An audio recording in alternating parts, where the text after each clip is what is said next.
Hola. La historia de esta noche no se trata de caballeros o reyes, pero sobre los la historia se mantiene en el borde de la página. Seguirás el ritmo diario de una mujer en la Edad Media. Ya sea que haya nacido en una cabaña o en un castillo, tu camino es estrecho, tu voz es tranquila y tu mundo es lleno de expectativas, oraciones, trabajo y reglas. Algunos días transcurren en una rutina silenciosa, otros en el dolor nadie escribe. Aún así, tú sigue adelante porque eso es lo que se espera. Si este tipo de narración te ayuda, descansa, siéntete libre de darle me gusta al video y suscribir, pero solo si realmente te trae paz. Y déjame saber en los comentarios desde donde estás escuchando y a qué hora es ahora mismo. Siempre está en silencio, es tranquilizador saber quién más está a la deriva a la misma historia. Así que dejemos que las velas se consuman lentamente. Que las campanas de la capilla se apaguen y entrar silenciosamente en un mundo en el que estabas. Nunca tuve la intención de gobernar, pero se esperaba que perduraran. Comienza como la mayoría de las cosas, en la oscuridad. Una cabaña de piedra, un salón con estructura de madera, una celda tranquila del convento. El entorno cambia dependiendo de una estación, pero la experiencia de venir al mundo como la niña en la Europa medieval es sorprendentemente coherente. Comienza con la sangre. El parto en la Edad Media no era un asunto dramático al estilo Hollywood podría tenerlo. No hubo galope, caballos o hombres gritando. No, fue un asunto de mujeres. Una cámara preparada, calentado, si se puede, con hierbas y aceites empapada, llamó a la partera y todos a los hombres se les dijo con mucha firmeza que esperaran afuera y intentan no desmayarte. En los hogares nobles la cámara de parto podría estar cubierta con tapices y calentados con soldaduras. En casas campesinas era cualquier espacio podría limpiarse junto al hogar donde la luz del fuego parpadeó el suelo cubierto de paja. De cualquier manera, la atmósfera estaba tranquila, reverente y teñido de miedo. Las parteras eran esenciales tanto en la práctica y espiritualmente. Sus herramientas no eran quirúrgicas, no forceps o instrumentos estériles, pero su conocimiento del cuerpo femenino se transmitió de generación en generación formidable. Sabían cuándo preparar la infusión de hojas de frambuesa para los dolores de parto, cuándo quemar hojas de laurel para enmascarar el olor a sangre, cuándo llamar para el sacerdote, porque era una cosa peligrosa el nacimiento. Las probabilidades no estaban a favor de nadie. 1 de cada 3 mujeres podría morir por complicaciones del parto en ella vida. Tampoco estaba garantizada la vida del bebé. De hecho, las tasas de mortalidad infantil eran asombrosos según los estándares modernos. 1 de cada 4 bebés no sobreviviría al primer año. El nacimiento de una niña fue recibido con más calma. Celebración que un niño, particularmente entre la nobleza, donde la herencia y el linaje estaban celosamente guardados. Aún así, había esperanza. Espero que ella pudiera vivir, para que pudiera casarse bien, para que un día pudiera tener hijos. La Iglesia enseñó que el dolor en el parto fue culpa de Eva. Por supuesto, una maldición sobre las mujeres por esa desafortunada incidente con la fruta y la serpiente. A las mujeres se les recordó que el sufrimiento era su herencia espiritual, aunque podría ganar algo de crédito por soportarlo. Con gracia. En situaciones particularmente difíciles en los nacimientos se podrían traer reliquias sagradas. Un trozo de túnica de santo, una astilla de la verdadera cruz, una redoma de agua turbia de un dicho popular que cura las fiebres. Y si la muerte parecía cercana, la partera podría bautizar ella misma al niño. Ningún sacerdote necesario en caso de emergencia. Más vale un bautismo herético que una alma no bautizada. Si el niño sobrevivió, el siguiente paso fue nombrar. Para un campesino niña, el nombre podría ser simple. Alicia, Inés o Matilde. Nombres extraídos de santos, abuelas o lo que sea que le haya pasado al sacerdote local favor. Entre la nobleza, los nombres llevaban linaje. Una hija noble podría ser llamada Eleyanena o Isabel elegidas para recordar una madre, una alianza o un ancestral título. Los nombres en aquellos días no eran sobre la individualidad. Se trataba de continuidad. El bautismo se produjo poco después, a menudo en cuestión de días, si no horas. La iglesia insistió en ello, no por fiesta, sino para salvación. El bebé, envuelto en tiras de lino, sería llevado a la iglesia donde el sacerdote realizaría lo correcto. Se creía que los bebés no bautizados quien muriera quedaría atrapado en el limbo, un triste pero necesario resultado en la visión de la iglesia, aunque muchos están afligidos, la madre probablemente pensaba lo contrario. La pila bautismal estaba fría, la piedra húmeda.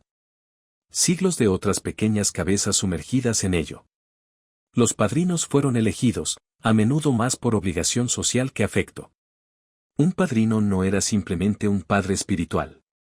Guía. Algún día podrían servir como representantes legales. Tutor en caso de fallecimiento de los padres. Después del bautismo, la madre se sometió a un derecho propio, eclesial. Esta fue una ceremonia de purificación. Se realiza alrededor de 40 días después del nacimiento. La mujer, habiendo sido considerada ritualmente impuro durante y después parto, sería bendecido por la sacerdote y bienvenido nuevamente a la iglesia.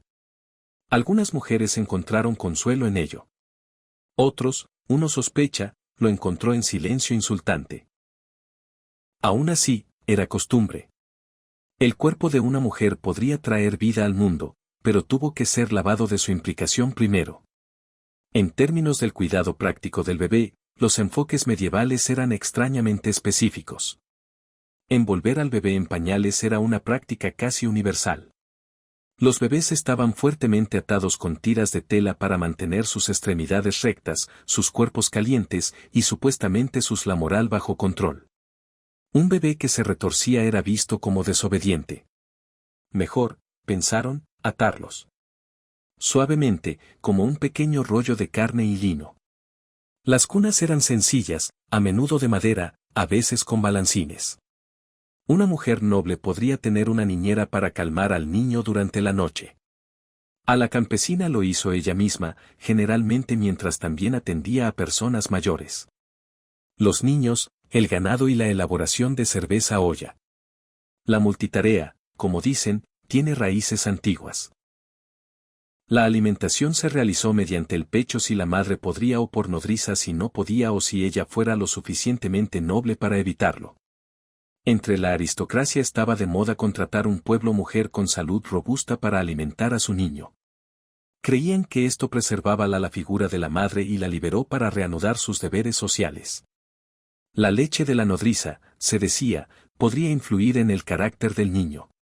Se tuvo mucho cuidado al elegir uno. Sin moral relajada, sin mal carácter, sin el ajo en la dieta.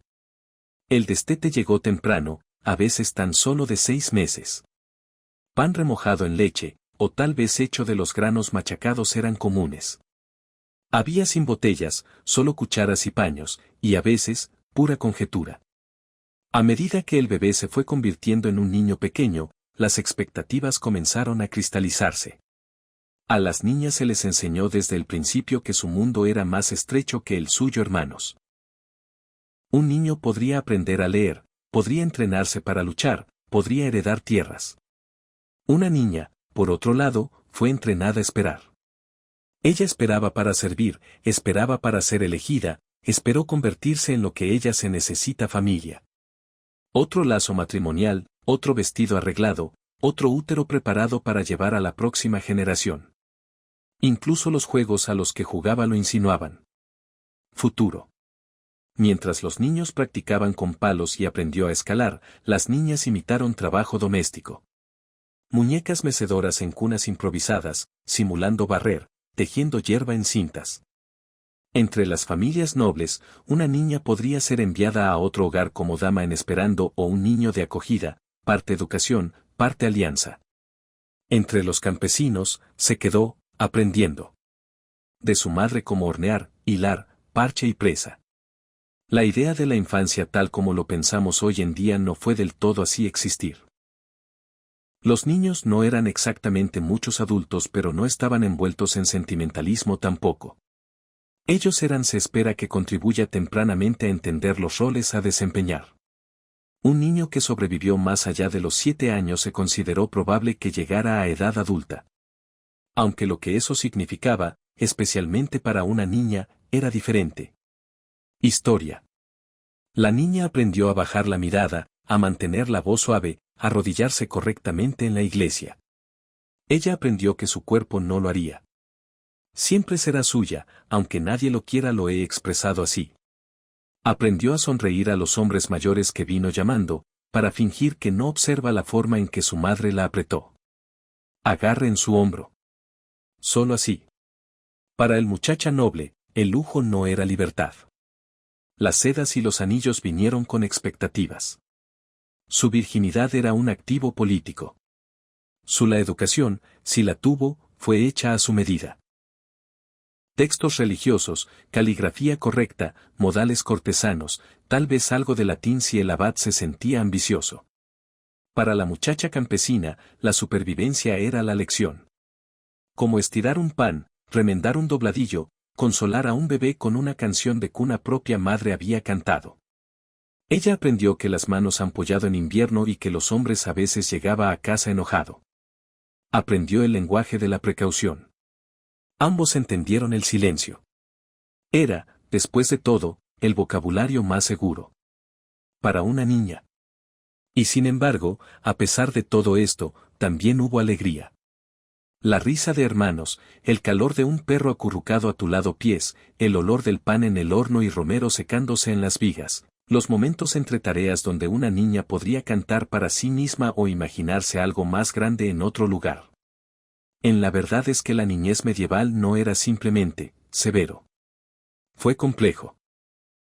Al igual que hoy, era un lugar de contradicciones, de afecto y mesura, de cercanía y control. Un momento en el que el futuro flotaba justo afuera de la ventana, apenas visto, pero muy sentido. Al caer la tarde al otro lado del pueblo, casi se puede oír a ellos. Las chicas con humo de lana, manos metidos en las mangas, susurrando secretos en el hoft. Las nobles hijas prensando sellos de cera en cartas de práctica. Las hijas de los herreros observando las chispas, soñando con algo que no puedo nombrarlo exactamente.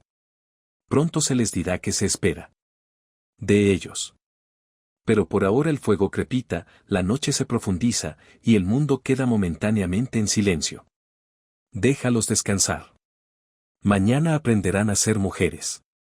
En la Edad Media, la niñez no era un asunto largo y caprichoso. Fue breve, práctico y casi siempre productivo.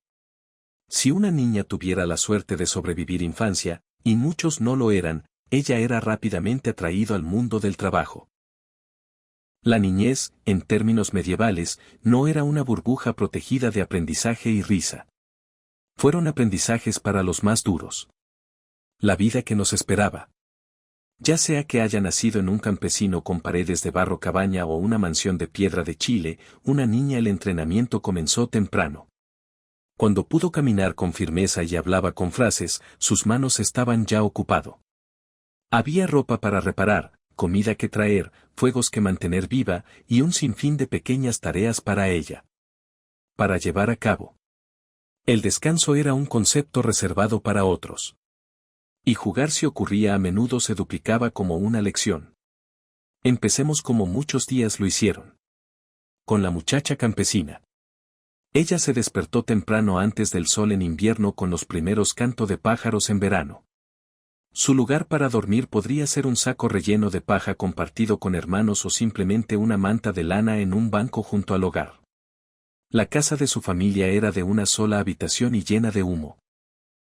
Cercano y nunca verdaderamente silencioso. El olor de ceniza, cerveza agria y pelo de animales era en todos lados. El primer trabajo del día podría ser recolectar yesca de la pila de leña o ir a buscar agua del arroyo. Las jarras eran pesadas y frío, y los pies descalzos. Su aliento se hinchó en las nubes, y sus brazos arqueados por la hora en que regresó. Luego podría ayudar a amasar el pan. Masa, gruesa y oscura, y remueva la potaje de la mañana, que había sido hervir a fuego lento durante la noche, nunca del todo terminado, siempre añadido. Sus dedos se acostumbró al movimiento constante. Ella retorcía lino en hilos con un dejó caer el uso, alimentó a los pollos, barrió el suelo, aunque la suciedad volvió casi al instante, y se quedó con un hermano menor. Distraída mientras su madre atendía la cabra o removió la olla de cocción.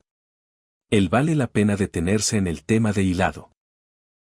El hilado era tan esencial para la época medieval vida que se convirtió en sinónimo de edad madura de mujer. El término de Afsad se refiere a la hembra. El linaje viene de la rueca, una herramienta utilizado en hilado. Las niñas aprenden a hilar casi tan pronto como podían mantener el uso firme. Fue un movimiento meditativo. Tirar, girar, viento, y tan natural para una jovencita cuerpo como respiración. Los hilos eran preciosos. La lana y el lino no eran solo prendas de vestir. Eran estatus, protección y trabajo. Hecho visible. La educación más temprana de una niña llegaba a través de observación.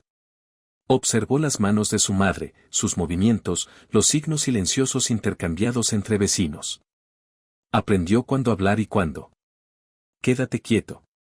Su mundo estaba lleno de mujeres haciendo cosas, horneando, remendando, cuidando, tejiendo y susurrando. No había lugar para la ociosidad y muy poca tolerancia a las quejas. En hogares un poco más ricos, las niñas podrían también ayudar con la elaboración de cerveza.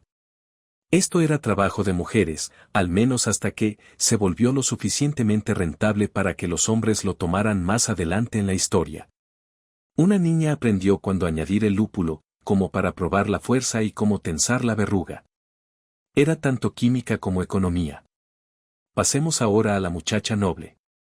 Ella se levantó demasiado temprano, aunque su habitación estaba más refinado. Se despertó en una cama atada con cuerdas, tal vez bajo capas de lana y lino con un sirviente para encender el fuego y ayudarla vestido. Sus vestidos eran más finos, smese, breve y elegante, pero no menos restrictivo. El frío se filtraba a través de las paredes de piedra. Lo mismo, no importa cuántos tapices traté de calentarlos. El desayuno podría incluir pan con miel, vino aguado y fruta en conserva. Luego vino ella instrucción. La educación de una muchacha noble era muy curada. Podría aprender a leer, especialmente de un salterio o libro nuestro, pero solo rara vez escribir. Eso fue para Clarks. Sus lecciones incluían bordado y cortesano. Modales, el botín o el arpa, y de vez en cuando un poco de latín. El propósito no era una beca. Fue una preparación para el matrimonio, para hospitalidad y si es necesario para el funcionamiento de una casa en ausencia de su marido. Aprendió a caminar con gracia, cómo hacer una reverencia, cómo aceptar un cumplido sin parecer vanidoso. Todo fue medido. Incluso ella se suponía que la risa debía ser moderada. Incluso la alegría, parecía, tenía sus límites. A las niñas de todas las clases se les enseñaba humildad, obediencia y fe, aunque en diferentes medidas y con diferentes resultados. La religión ocupaba un lugar preponderante durante la niñez. La Iglesia marca los ritmos de la vida y determinó su significado. A las niñas se les enseñaba que su lugar en el mundo fue ordenado divinamente, inferiores a los hombres, pero más propensos al pecado, y por lo tanto en mayor necesidad de guía.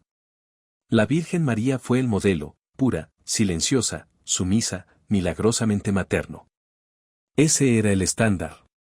Cualquier otra cosa era sospechoso. Desde temprana edad, las niñas memorizaban rezo.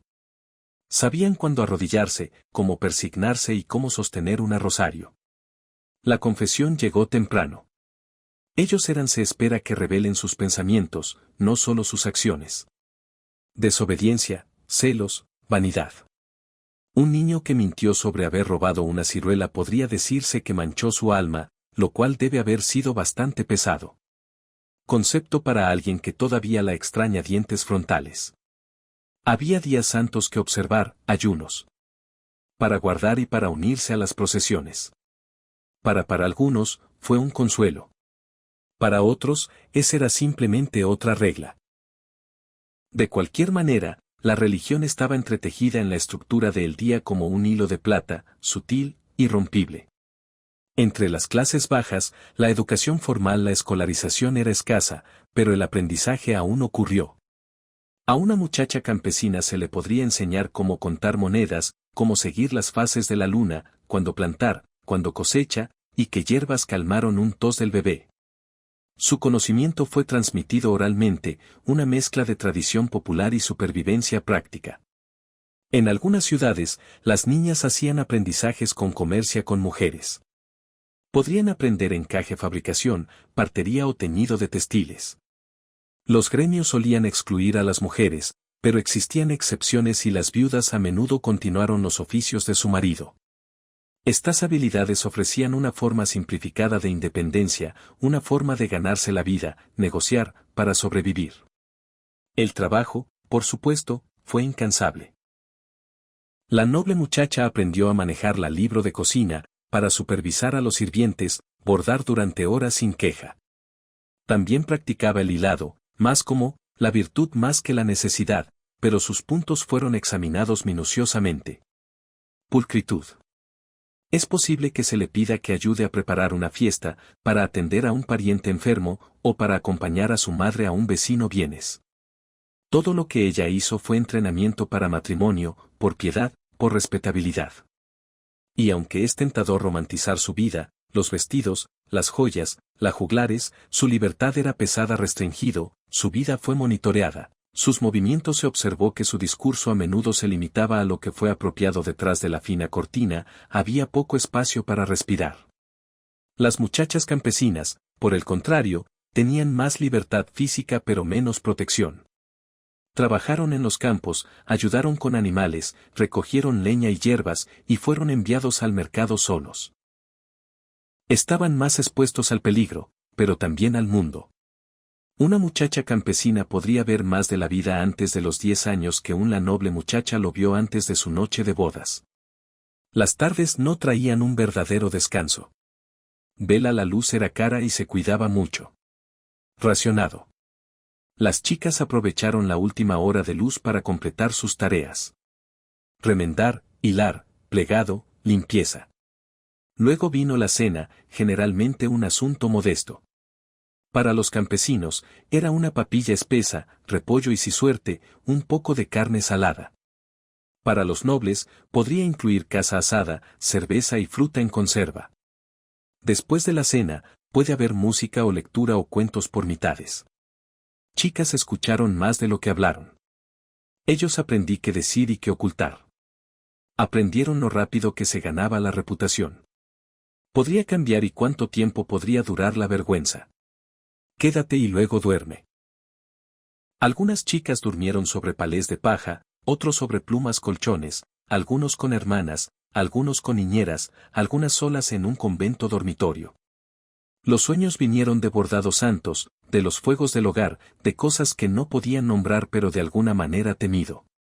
Aún así los días tenían sus pequeños placeres. Una ciruela robada, una canción tarareó durante el trabajo, una cinta guardada de una fiesta. Las niñas no eran máquinas irreflexivas de obediencia.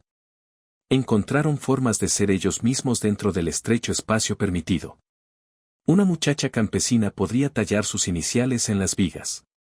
Una muchacha noble podría componer un verso que nadie escucharía. Pequeños actos de resistencia o simplemente pequeñas reclamaciones de identidad. Sus vidas fueron moldeadas por el deber. Pero dentro de eso vivían. Y vale la pena recordando que las habilidades que aprendieron no carecían de valor. Una chica que un maestro hilandero podría vestir a una familia. Una niña que sabía que sus hierbas podían curar. Una niña que entendía los ritmos de fiesta y ayuno, oración y penitencia podrían mantener unido un hogar. Estos no eran talentos ornamentales. Eran de supervivencia. Así que esta noche, mientras las velas se apagan y el viento se desliza contra la persiana, imagínenselas, las jovencitas del mundo medieval, manos manchadas con tinte, mangas húmedas por el lavado, corazones llenos del deber y de los sueños tranquilos. No están ociosos. Están aprendiendo. Y mañana se levantarán de nuevo ante la luz, antes del calor, antes cualquier otra persona. La niñez en la Edad Media no era una pausa ante la vida. Fue el primer capítulo del mismo. Déjalos dormir. El uso espera. En el mundo medieval, una niña no tenía por qué, tanto convertirse en una mujer como deslizarse silenciosamente hacia el rollo una mañana mientras ordeñaba una cabra. No hubo ningún gran anuncio, ningún velas o pasteles o fiestas para marcar el transición. En cambio, comenzó un cambio sutil, notado primero en susurros, luego en miradas y eventualmente en el cuidado extra que se toma cuando ella salió. La pubertad en la Edad Media no era célebre. Fue soportado. Comencemos, como a menudo debemos hacer, con el cuerpo. En un momento determinado, a menudo entre las edades de 12 y 14 años, pero a veces como a los 10 años, el cuerpo de una niña comenzó a cambiar. Sus caderas se suavizaron. Su pecho empezó a hincharse. Su sangrado menstrual, conocido como eufemísticamente como sus flores o maldición, llegó sin previo aviso y en muchos casos sin explicación. Para muchos fue un shock. No hay aulas escolares con diagramas etiquetados, no hay panfletos amables. Si una niña tenía suerte, su madre o su hermana mayor la preparó. Pero a menudo el primer sangrado vino solo y fue atendido con miedo. La sangre, después de todo, no era una cosa casual en la Edad Media. Él señaló lesión, castigo o incluso participación demoníaca. El cuerpo, al parecer, la había traicionado. Y luego estaba la vergüenza. Desde en el momento en que su cuerpo empezó a cambiar, también hizo la forma en que los demás la miraban. Antes de que ella pudiera haber corrido descalza por los patios, o trepaban a los árboles después de los huevos. Después de que le dijeron que bajara la mirada, mantén las mangas largas para poder caminar con ellas. Cuidado. El mundo, una vez práctico y sencillo, ahora contenido invisible trampas. Un destello de tobillo, una risa también. Fuerte, un momento a solas con un chico. El todo podría ser malinterpretado. La Iglesia medieval consideraba la mención como parte de la mancha heredada de Eva pecado. Era impuro, no metafóricamente, pero literalmente. Se aconsejó a las mujeres no entrar en lugares sagrados. Espacios durante sus cursos. En algunos lugares se les prohibió recibir la comunión o incluso tocar objetos sagrados. El cuerpo en todas sus formas, la piedad y el propósito eran sospechosos. Se puede ser virgen, santo y aún así ser considerado impuro por sangrado naturalmente. En términos prácticos, las mujeres medievales manejó su mención con plegado paños llamados toallitas o trapos que se mantienen en su lugar con un cinturón de lino o bien apretado debajo de capas de lana. No había ninguno productos desechables, sin lavar máquinas. El agua se recogía a mano. Todo tuvo que ser fregado y secado discretamente.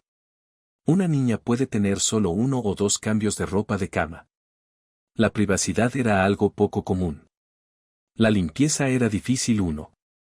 Los rumores circulaban entre las mujeres sobre que hierbas podrían retardar la sangrado o aliviar los calambres. Savio, Milenrama, Artemisa.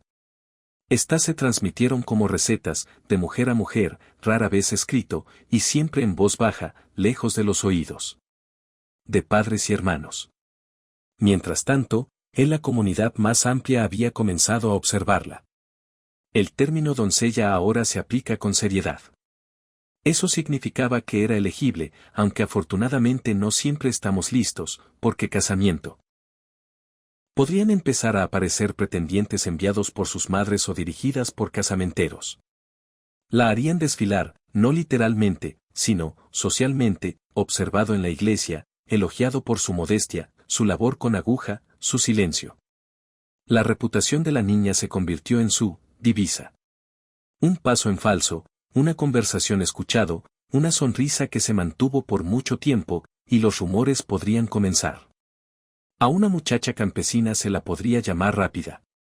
Una muchacha noble podría ser combatida sin ser perseguida. Ambas etiquetas eran pesadas y difíciles de borrar. Irónicamente, no se suponía que lo hiciera.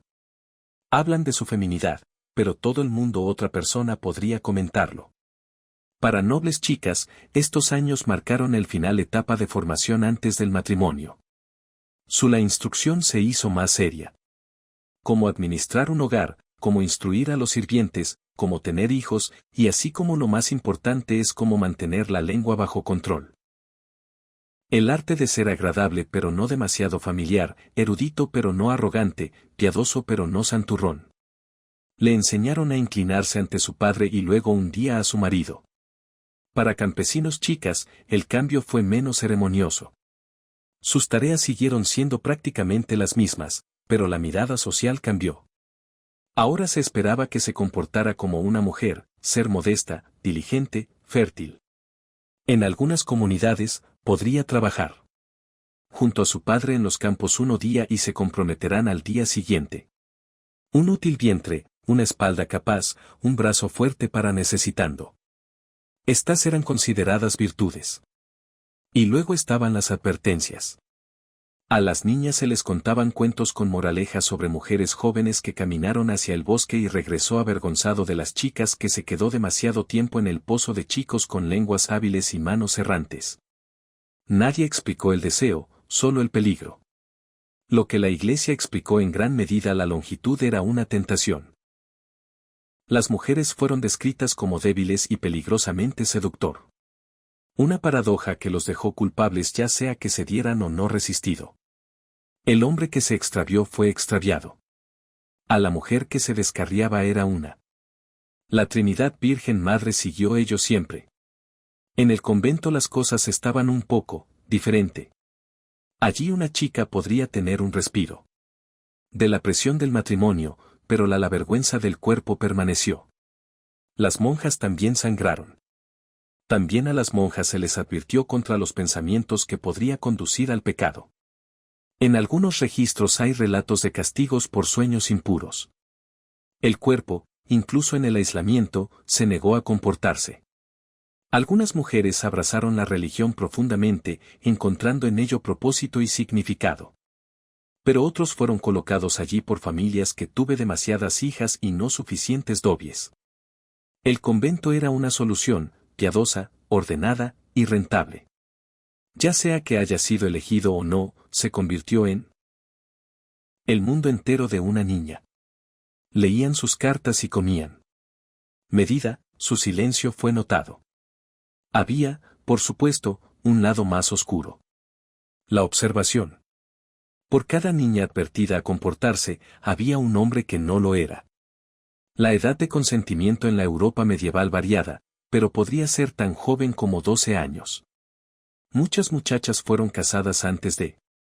Entendió lo que implicaba el matrimonio. El consentimiento era una formalidad legal, no una realidad personal. Algunas chicas se resistieron, otras huyeron, pero la mayoría, especialmente los pobres, tenían pocas opciones. La ley rara vez estuvo de su lado. Al noble que comprometió a una campesina podría pagar una multa a su padre. Un sacerdote atrapado en un escándalo podría ser trasladado a otra parroquia. Una niña que perdió su virtud por la fuerza. O a menudo se culpaba de ello a la persuasión. Y sin embargo, en los espacios entre la vergüenza y la en silencio, las niñas encontraron formas de soportarlo. Susurraban en las cocinas, intercambiaban remedios herbals, bromas detrás de la iglesia paredes.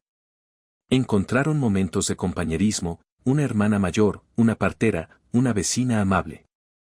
Ellos aprendieron leer las caras, mantenerse fuera del alcance, reírse de los absurdos de la modestia impuestas por hombres que no observaban ninguna a ellos mismos.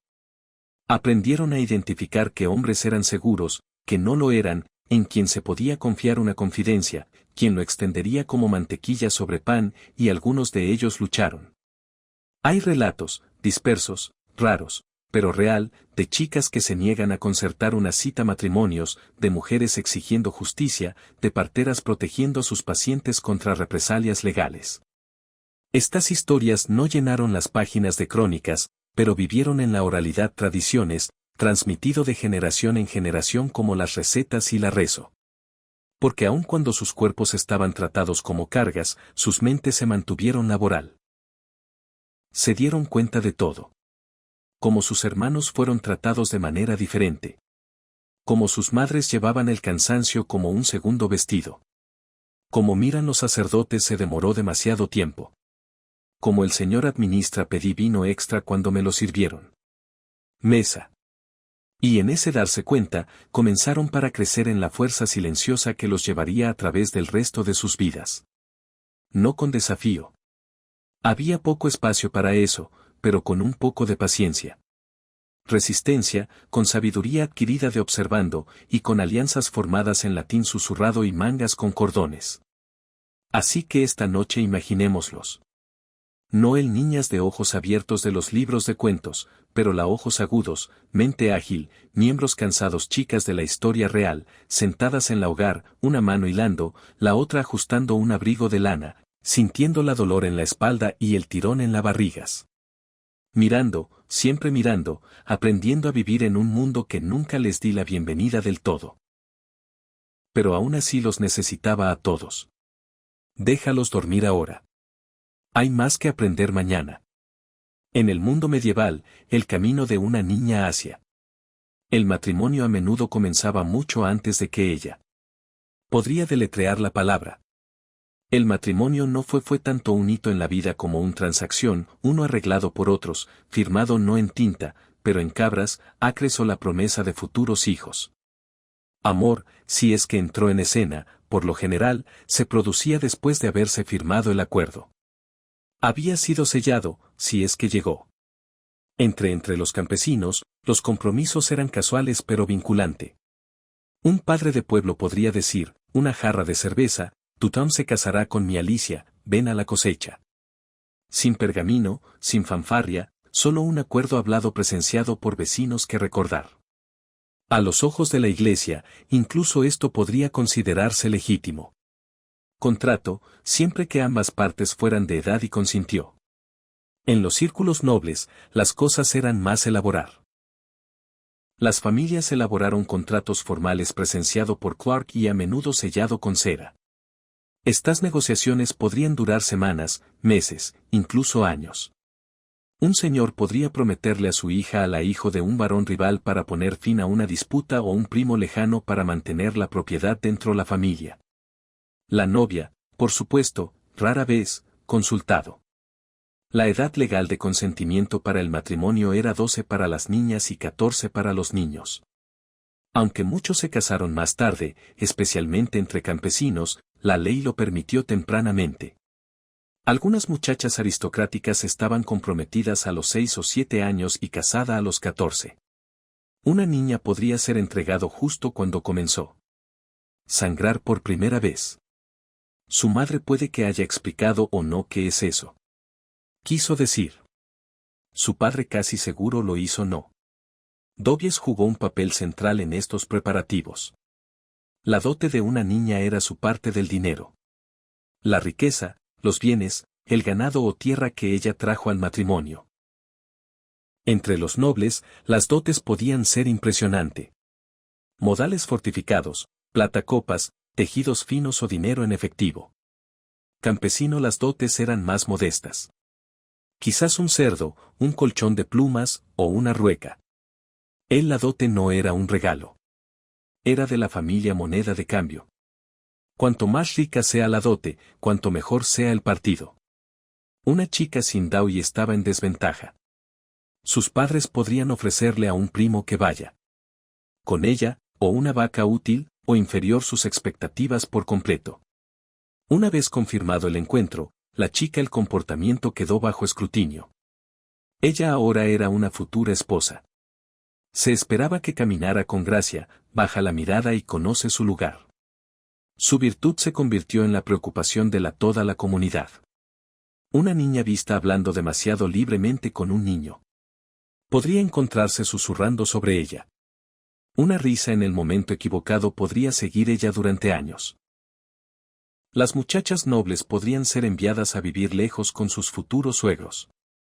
Una práctica llamada acogida. Allí se les capacitaría en el hábitos de su nuevo hogar. Que se sirvieron comidas, cuáles santos eran honrado, en qué siervos confiar, y cuando hablar, rara vez y solo cuando hablado con esto no fue un acto de afecto. Fue una orientación. Y así llegó la boda. Para los campesinos, la boda podría ser tan simple como un intercambio de votos fuera de la iglesia. El sacerdote bendijo la unión. La pareja se tomaron de las manos y el hecho quedó hecho. Podría haber pan, queso, una jarra de velo, y algo de baile si no fuera así lloviendo. El mejor vestido de la novia podría ser azul, el color de la modestia. Su velo sería hecho en casa. Sus zapatos, si tenía, remendados. Para los nobles, las bodas eran asuntos más importantes. Ceremonias en la iglesia seguidas de días de banquete, palomas asadas con hierbas, juglares tocando botín, invitados recitando brindis en latín. La novia, vestida de la seda importada o la lana teñida apenas pueden reconocer al hombre que estaba a su lado, pero ella me enseñaron a sonreír y a permanecer en silencio. Luego venía la ceremonia de la cama, una costumbre a la vez práctico e intrusivo. Entre la gente común, esto podría ser tan simple como los vecinos esperando afuera para asegúrese de que la pareja se jubile junta. En las casas nobles, la ceremonia podría ser público. Los invitados acompañaron a la pareja hasta la cama. Cámara. Podrían desvestir a la novia, ofrecer chistes de rillal, rociar agua bendita en las sábanas. Algunos se quedaron para presenciar el inicio de la consumación, aunque los relatos varían salvajemente en lo que realmente se observó. El objetivo era simple, garantizarla el matrimonio era válido. Un matrimonio sin consumación podría ser anulado. La virginidad de la novia era muy valorada. Prueba de que el niño que ella dio a luz sería legítimo, el linaje ininterrumpido. En algunos hogares colgaban las sábanas. Al día siguiente, manchado de sangre. No por modestia, sino como evidencia. Se esperaba que hubiera sexo dentro del matrimonio, pero no explicado. ¿A las niñas rara vez se les decía qué pasaría? Algunos tenían ideas vagas advertencias. Los demás no sabían nada en absoluto. En los hogares nobles, las mujeres mayores podían ofrecer consejos. No te inmutes ni ores mientras él termina. En los hogares campesinos, el consejo era más directo. No tomará mucho tiempo. La iglesia consideraba el sexo como algo sagrado y vergonzoso. Se permitían las relaciones matrimoniales, pero solo para la procreación y preferiblemente sin demasiado entusiasmo. Cualquier cosa que se pareciera al placer era vista con agrado. Con sospecha. No se suponía que una esposa rechazara a su marido. Su cuerpo era suyo correcto y aún así podría ser castigada por estar demasiado ansioso, era un camino estrecho hacia caminar. El matrimonio le dio al hombre autoridad sobre su esposa, tanto en lo legal como en lo espiritual. Términos. Ella le debía obediencia, trabajo y fidelidad. Él le debía protección, provisión y, si está inclinado, afecto. Pero la aplicación fue desigual. Una mujer que los desobedientes podrían ser golpeados levemente, la ley lo decía. Un hombre que se extravió fue advertido.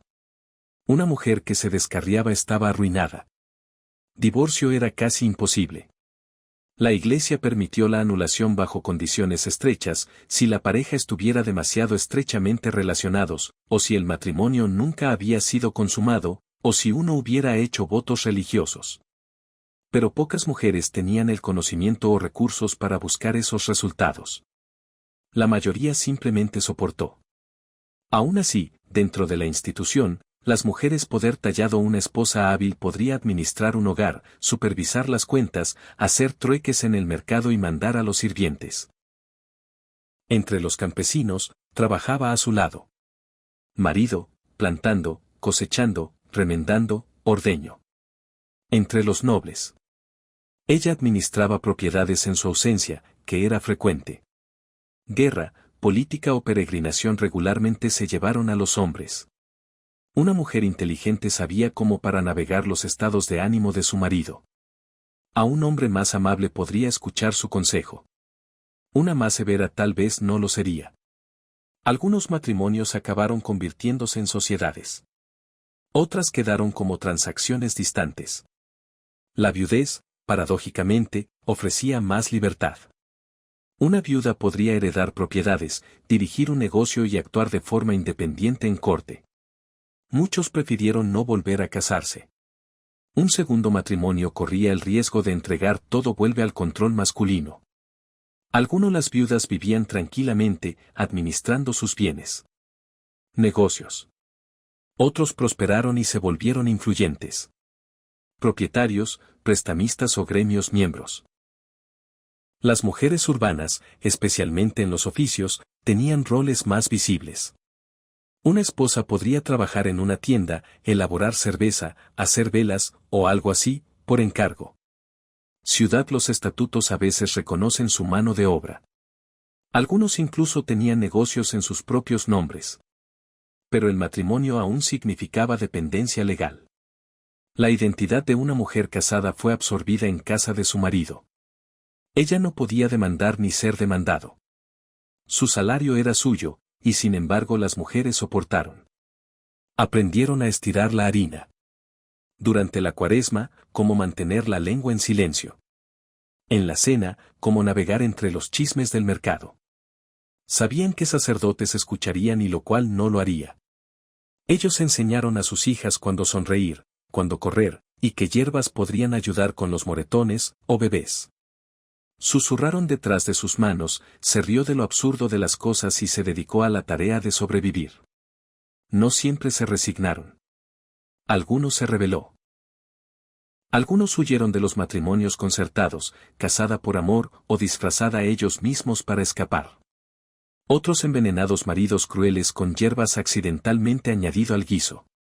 Historias que pasan en silencio entre las mujeres de esposas inteligentes, astutas hijas, y la justicia no tiene corte daría.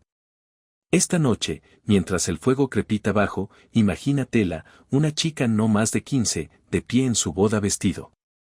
Se rasca el cuello, las manos están frías a su alrededor. Los invitados brindan, suena la música y el sacerdote asiente. Ella mira de reojo al hombre que se le ha dado a. Ella apenas lo conoce, pero pronto lo conocerá. Suficiente. Déjala dormir ahora. Mañana se levanta temprano. Hay trabajo a hacer. Después de terminada la fiesta de bodas, después de comer el pan, la cerveza se derramó y los invitados habían terminado sus canciones de aprendizaje, llegó el asunto de la consumación. El momento en el que todos susurraron promesas, las negociaciones sobre cabras o modales o parcelas de tierra, el intercambio, los anillos y las bendiciones finalmente culminaron. En la fría y bastante incómoda realidad de dos desconocidos compartiendo una cama. Sexo para la mujer medieval rara vez fue idea suya. Esto no quiere decir que todas las mujeres temieran el noche de bodas. Algunos entraron con curiosidad, otros con tranquilidad, resignación, y algunos con genuina afecto, aunque esto era un lujo. Lo que les faltaba a la mayoría de las mujeres era preparación. Del sexo no se hablaba abiertamente. Las chicas recibían consejos en voz baja. Cierra los ojos. Déjale hacer lo que quiera. O si alguien se sentía particularmente generoso, pronto terminará. No hay libros para consultar, ni diagramas, ni conversaciones francas. La Iglesia ciertamente tenía opiniones, pero se referían más al pecado que la comodidad. El sexo fue creado para la procreación. Lleno de tener. El disfrute era, en el mejor de los casos, algo tolerado. Accidente. En el peor de los casos, un fracaso moral. Aún así, el acto era esperado. Un matrimonio sin consumación estaba incompleto. Si un marido fallaba en este deber, el matrimonio podría ser anulado. Si una esposa rechazaba a su marido regularmente, podría ser acusada de retener las deudas conyugales, un pecado aparentemente a la par con robo. Y así, el dormitorio se convirtió en un espectáculo. Obligación. Un cuerpo de mujer, ahora legalmente unido de sus maridos, no era enteramente suya. Ella podría compartir un colchón lleno de paja o plumón, olor a lino rancio y ceniza vieja pesada en el aire, los sonidos de la fiesta aún flotando a través ventanas cerradas y a su lado, un hombre, a veces joven y nervioso, a veces viejo y ansioso, que creía que tenía derecho sobre su cuerpo. Por supuesto que no todo hombre era cruel. Algunos eran considerado, incluso gentil, pero bondadoso no estaba garantizado, ni tampoco comprensión. El énfasis siempre estuvo puesto en el deber. De la perspectiva de la Iglesia, el sexo marital solo era virtuoso si daba como resultado niños. El propósito de la relación sexual era procreación. Placer, particularmente por parte de la mujer, era sospechosa. La lujuria, incluso dentro del matrimonio, estaba mal vista. Se podría hacer el hecho, pero no se debe. Disfrútalo demasiado. Lo ideal sería que la pareja se acercara al actuar como una tarea a completar, como trillar el grano o ajustar cuentas. Ciertos días estaban prohibidos, no tener sexo durante la Cuaresma y el Adviento, ninguno en días festivos o días de ayuno o el víspera de recibir la comunión. A muchas parejas se les dijo que se abstuvieran durante menstruación, embarazo o lactancia, que a la izquierda, como habrás notado, hay muy pocos ventanas inocentes en las que actuar el deber conyugal. Y aún así, los bebés llegaban a menudo. La maternidad fue el momento definitorio expectativa de matrimonio. Una mujer valor, especialmente entre la nobleza, a menudo estaba ligado a su fertilidad. Se elogió a una esposa que tuvo hijos. Alguien que solo tuvo hijas podría ser de varios colores. Alguien que no soportaba nada en absoluto podía ser reemplazado. La infertilidad generalmente se atribuía a la mujer, aunque la comprensión médica de la época era, digamos, imaginativa. Se creía que la concepción requería una mezcla de humores corporales, equilibrio de temperatura y el favor divino. Algunos teorizaron que las mujeres tenían semillas de los suyos propios. Otros no estuvieron de acuerdo. Algunos creían que la posición de las estrellas en el momento de la concepción influyó en la salud y el sexo del niño. Si un niño nacía deforme, se dice que es el resultado de un pecado. Pensamiento durante el acto sexual. La imaginación de una mujer, creían, podría deformar la carne. Y así, la presión era implacable. Mes tras mes, una mujer esperaba y esperado. Había hierbas que se creía que aumentaban fertilidad, hinojo, artemisa, ruda, tomado en tés o guisados con vino. Había oraciones a los santos, Santa Ana, Santa Margarita, incluso la propia Virgen María. Las mujeres encendieron velas, susurraron votos y usaron amuletos escondidos en sus cuerpos. Cuando el embarazo llegó, trajo sus propias consecuencias. Mezcla de alivio y pavor. La atención médica era limitada. La mayoría de las mujeres dieron a luz en casa, con la ayuda de un partera, una mujer mayor con experiencia del pueblo o la ciudad. Médicos varones rara vez asistía a los partos a menos que algo todo salió terriblemente mal, e incluso entonces, dudó. El parto era asunto de mujeres. Una partera sabía cómo posicionar a una madre, cómo atar el cordón umbilical con hilo limpio cómo susurrar oraciones entre contracciones. La sala de partos era a menudo pequeña. Cámara calentada por el fuego, las contraventanas cerrado contra el frío y los ojos por igual. Se quemaban hierbas aromáticas para protegerse. Espíritus y aire viciado. El aire estaba cargado de incienso, el olor a hierro y sudor, y el sonido de cantar salmos o de la madre gemidos. El taburete de parto, una robusta silla de madera. Silla con un agujero en el centro, era común en los hogares más ricos. Las mujeres pobres se arrodillaban o se ponían en cuclillas. El alivio del dolor fue escaso. Había remedios herbals para estar seguro, amapola, Valiant o vino empapado en mandre. Pero la dosis fue una conjetura y los efectos secundarios imprevisible. La Iglesia advirtió contra el dolor adormecedor demasiado. Después de todo, el castigo de Eva era dar a luz hijos con dolor. Escapar de ese dolor era engañar a lo divino. Justicia. Las mujeres rezaban a Santa Margarita de Antioquía, patrona del parto. Su leyenda incluía haber sido tragada por un dragón y emergiendo de su vientre ileso, una metáfora extrañamente apropiada. Las parteras a veces colocaban sus reliquias debajo de las camas o recitaba su nombre durante el parto. Si la madre sobrevivió, se dieron las gracias.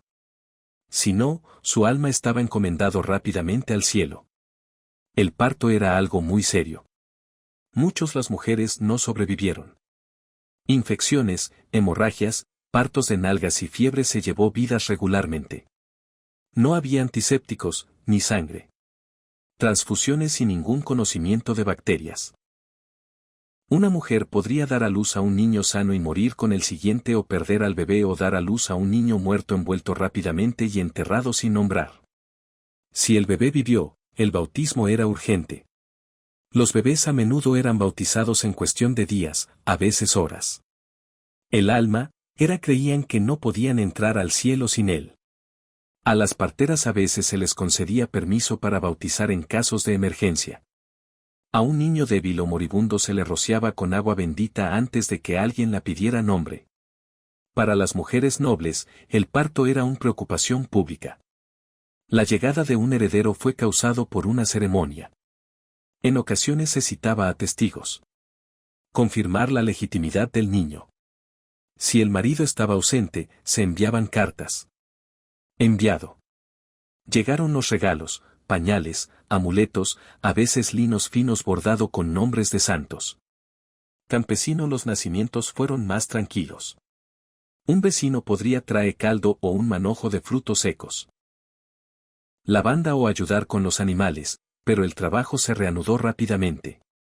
Una mujer campesina podría volver al campo en unos días. No hubo licencia de maternidad. Había sin guardería. Los bebés dormían en la misma cama y se alimentaban en prensa, y fueron colgados sobre una cadera como sus madres transportaban agua o la necesitaban. Pan. Se esperaba enfermería. Nodrizas fueron utilizados por los ricos minerales cuando la madre había muerto. La iglesia desanimó nodriza, preocupándose por la moral contaminación. La leche de una mujer influye en la de otra niño. Pero persistió, aún así, especialmente en los hogares cortesanos donde las mujeres nobles se les disuadió de amamantar, por temor a que interferir con la fertilidad o la apariencia. Y toda esta concepción sexual, parto, siempre estuvo bajo la atenta mirada de la iglesia. La iglesia medieval era no me faltan opiniones. Los manuales para confesores enumeran todos los posibles pecados sexual. Demasiado frecuente, demasiado lujurioso, en el día equivocado posición. Pero ofrecieron poca orientación sobre qué se permitió más allá de no demasiado. El deseo, especialmente el deseo femenino, era tratado con sospecha. Una esposa que inició la intimidad podría ser acusado de tener una audacia descomunal. Incluso la alegría, si es demasiado obvia, puede necesitar ser confesado. Sin embargo, también había veneración.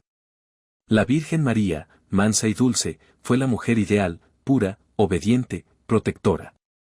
Su imagen aparecía en todas partes, pero no uno podría vivir a la altura de su ejemplo.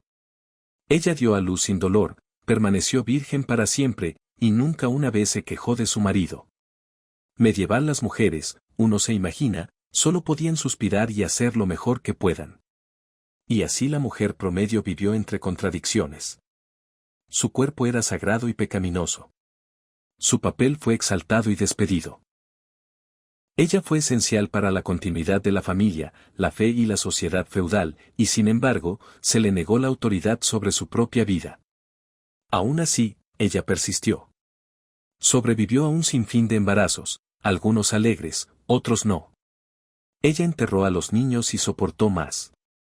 Ella aprendió a leer sus señales corporales para detectar cuando había peligro cerca. Ella confió en la partera. Ella rezó a Santa Margarita. Ella mordió trapos y contó contracciones a la luz de las velas. Ella amamantaba a los niños mientras molía grano, cantaba nanas mientras remendaba medias. Ella sabía cómo mantener baja la fiebre, cómo envolver bien el pañal, cómo calmarlo colirio con agua de hinojo. Ella soportó las necesidades de su marido cuando ella estaba cansado y le susurró cuñada cuando la extrañaba cursos mensuales. No se le permitía hablar mucho. Estas cosas, pero ella las conocía profundamente. Así que esta noche, imagínenla, una mujer acostada en una cama baja. Sus manos están hinchadas. El aire huele a hierbas y cera. En algún lugar afuera, perros ladrar. Su hijo está a su lado, con la cara roja y hambriento. Ella aprieta al bebé contra sí y tararea suavemente una melodía que su propia madre interpreta. Cantó. El mundo sigue girando, todavía exigente, pero por el momento es ella aún. Déjala dormir ahora. La mañana llega temprano. En la Edad Media, la jornada laboral de una mujer campesina empezó antes de que saliera el sol y terminó mucho después de haberse puesto, si es que terminó en absoluto. Ella no era simplemente una ama de casa. Ella era campesina, cocinera, cervecera, partera, tejedora, pastora, madre, y ocasionalmente, por si acaso, un techador de tejados. Su vida fue definida por tareas, por repetición y por la ritmo constante de supervivencia. Y mientras tanto la historia recuerda a los reyes y a los cruzados, escudos de armas y coronaciones, la mayoría de la gente medieval no era noble. Eran pobres, y muchos de esos pobres eran mujeres, vestidas de lana toscamente hilada, trabajando incansablemente desde la cuna hasta la tumba. Empecemos al amanecer. No hay necesidad de un reloj despertador. Los gallos cantan, los perros revuelve, y el bebé se levanta de la esquina de la habitación. La cabaña está oscura. El hogar se ha enfriado durante la noche y el techo de paja gotea suavemente en un punto cerca de la puerta. Ella se levanta descalza tierra compacta y cuida el fuego con movimientos practicados. La ceniza se aparta y se busca leña. En llamas. El humo sube por las vigas y sale a través de un agujero en el techo. El desayuno es lo que queda de la noche anterior. Gachas si tienen suerte. Pan si no se ha vuelto demasiado rancio. Un poco de queso, una manzana seca, un sorbo de cerveza. Sí, incluso por la mañana. El agua siendo lo que es, incierto, posiblemente contaminado, es generalmente dejado en manos de los animales y los pecadores. La cerveza es más segura y, además, ella misma la elaboró. Sí misma. Los niños deben estar vestidos, la vaca ordeñada, las gallinas alimentadas. Si hay un cerdo, exigirá lo de siempre. Escándalo. Todo esto se hace antes del trabajo del día realmente comienza. La economía medieval se basaba en trabajo de las mujeres. En el dominio del señor, su finca, los campesinos debían días de trabajo en intercambio por el uso de la tierra. Los hombres podrían arado, cosecha, o cercas para hombres. Las mujeres espigaban, deshiervaban, cosían lino y leña apilada. Trabajaban en los campos junto a sus maridos, llevando bebés en sus espaldas o dejar que los niños mayores vigilen a pequeños. No había guarderías. El mundo era tu guardería. Incluso cuando no está en el campo, la labor de una mujer. El trabajo no cesó. Ella hilaba lana en hilo, una tarea tan común que se convirtió en un símbolo de la feminidad misma. De hecho, la palabra rueca, una rueca herramienta, se utilizaba a menudo para referirse al lado femenino de la familia, una distfamilia. No fue un cumplido necesariamente, solo un hecho. El hilado era constante. Las manos ociosas estaban mal vistas. Una mujer podría girar mientras camina, mientras piensa. Ovejas, o mientras observamos la olla de guiso. Se necesitaba hilo para tejer, para coser, para remendar túnicas interminables y asadas. La ropa no venía de los mercados, sino de su propia habilidad. Ella cardaba lana, hilos teñidos, prendas desgastadas reparadas y de vez en cuando se regalaba tela de repuesto para la sal o velas. Ella también elaboraba cerveza. La elaboración de cerveza era trabajo de mujeres. Era un alimento básico, no un lujo. La cerveza débil era consumida diariamente por personas de todas las edades. Incluso los niños. Se llamaba cerveza pequeña. Con suficiente alcohol para matar lo que sea que acechaba en el agua. Mujeres conocidas como cerveceras, elaboraban cerveza en sus casas. Usando recetas familiares, vendiendo los excedentes a vecinos. El trabajo era caluroso, pegajoso y fragante. Cebada mudada, agua hirviendo, hierbas. En lugar de lúpulo. Algunas mujeres crearon negocios modestos este año. Camino, colgando todos los palos sobre sus puertas para indicar cuando la bebida estaba lista. Pero Dios ayudó a la cervecera que cobró demasiado o regó su ganado. Podría ser multada, avergonzada o arrastrada. A la corte. En muchas ciudades, había catadores de cerveza. Designado para probar la fuerza y el precio de cada lote. La reputación de una mujer podría subir o bajar según su bebida. Además de todo esto, llegó la comida, la preparación. Preservándolo, cultivándolo. Un campesino o una mujer cuidaba un jardín con coles, puerros, frijoles y cebollas. Ella podría crecer hierbas, salvia, perejil, hinojo, para sabor, medicina o suerte. Ella alimentó al hogar con ramas recogidas de la bosques, ollas revueltas colgadas sobre el fuego, panes planos horneados sobre piedras y salados. O carne ahumada si alguna vez tenían suficiente para guardar. Ella sabía cómo estirar lo que poco tenían. Cebada GRL con ortigas. Nabos guisados con hueso. Potaje, un término popular para cualquier cosa podría hervirse. La fruta fresca era escasa y de temporada. Seco los frijoles se dejaron en remojo durante la noche. Huevos y las gallinas ponían leches y la vaca cooperaron. Queso si tuviera tiempo de cuajar y prensa. Se utilizó cada trozo. Los residuos fueron no es un concepto porque no se generan residuos. Asequible. Luego estaban los niños. Siempre los niños. A la mujer medieval podía tener 6, 8, incluso 10 a lo largo de su vida. La mitad de ellos podrían no vivir más allá de infancia. Los que sobrevivieron fueron puestos a trabajar. Temprano. A los 4 o 5 años, un niño podría transportar leña, cuidar gansos o herrar aves de los cultivos. Las niñas ayudaban en casa, imitando sus madres con muñecas de trapo y de madera cucharas. Los niños aprendieron los ritmos de la siembra y arenque. La escuela era algo raro, las letras más raras aún. La mayoría de los niños aprendieron haciendo. Y cuando los niños crecieron, ellos necesitaban casarse. Eso es necesario dobles, negociaciones y más preocupaciones. Se esperaba que una hija fuera modesta, trabajadora y casadera. Se esperaba que un hijo encontrara tierras o comercio. El trabajo de una madre no termina cuando sus hijos se fueron. Simplemente se extendió exterior. Una mujer campesina también podría servir como partera. Si tenía experiencia, la llamaban. Contratados por los vecinos para ayudar en los nacimientos, ofreciendo tónicos herbals, susurró oraciones y mano firme. Podría aprender observando a mujeres mayores. Adquiriendo lentamente conocimientos transmitidos de generación en generación oralmente, rara vez escrito. Ella cargó poco o nada.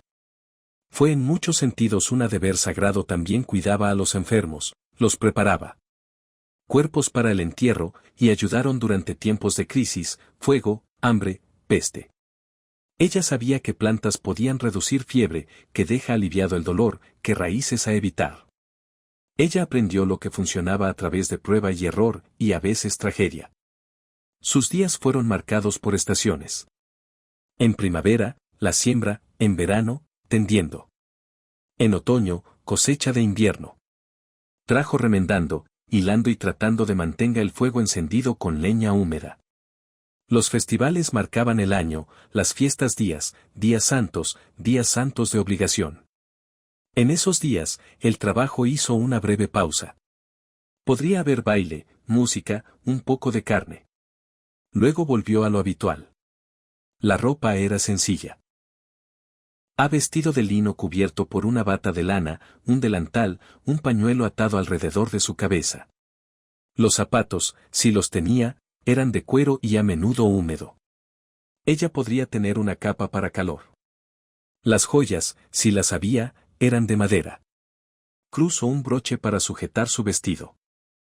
La casa era una cabaña de una habitación compartida con marido, hijos, quizás una persona mayor, 1 o 2 padres, y un número alarmante de ratones.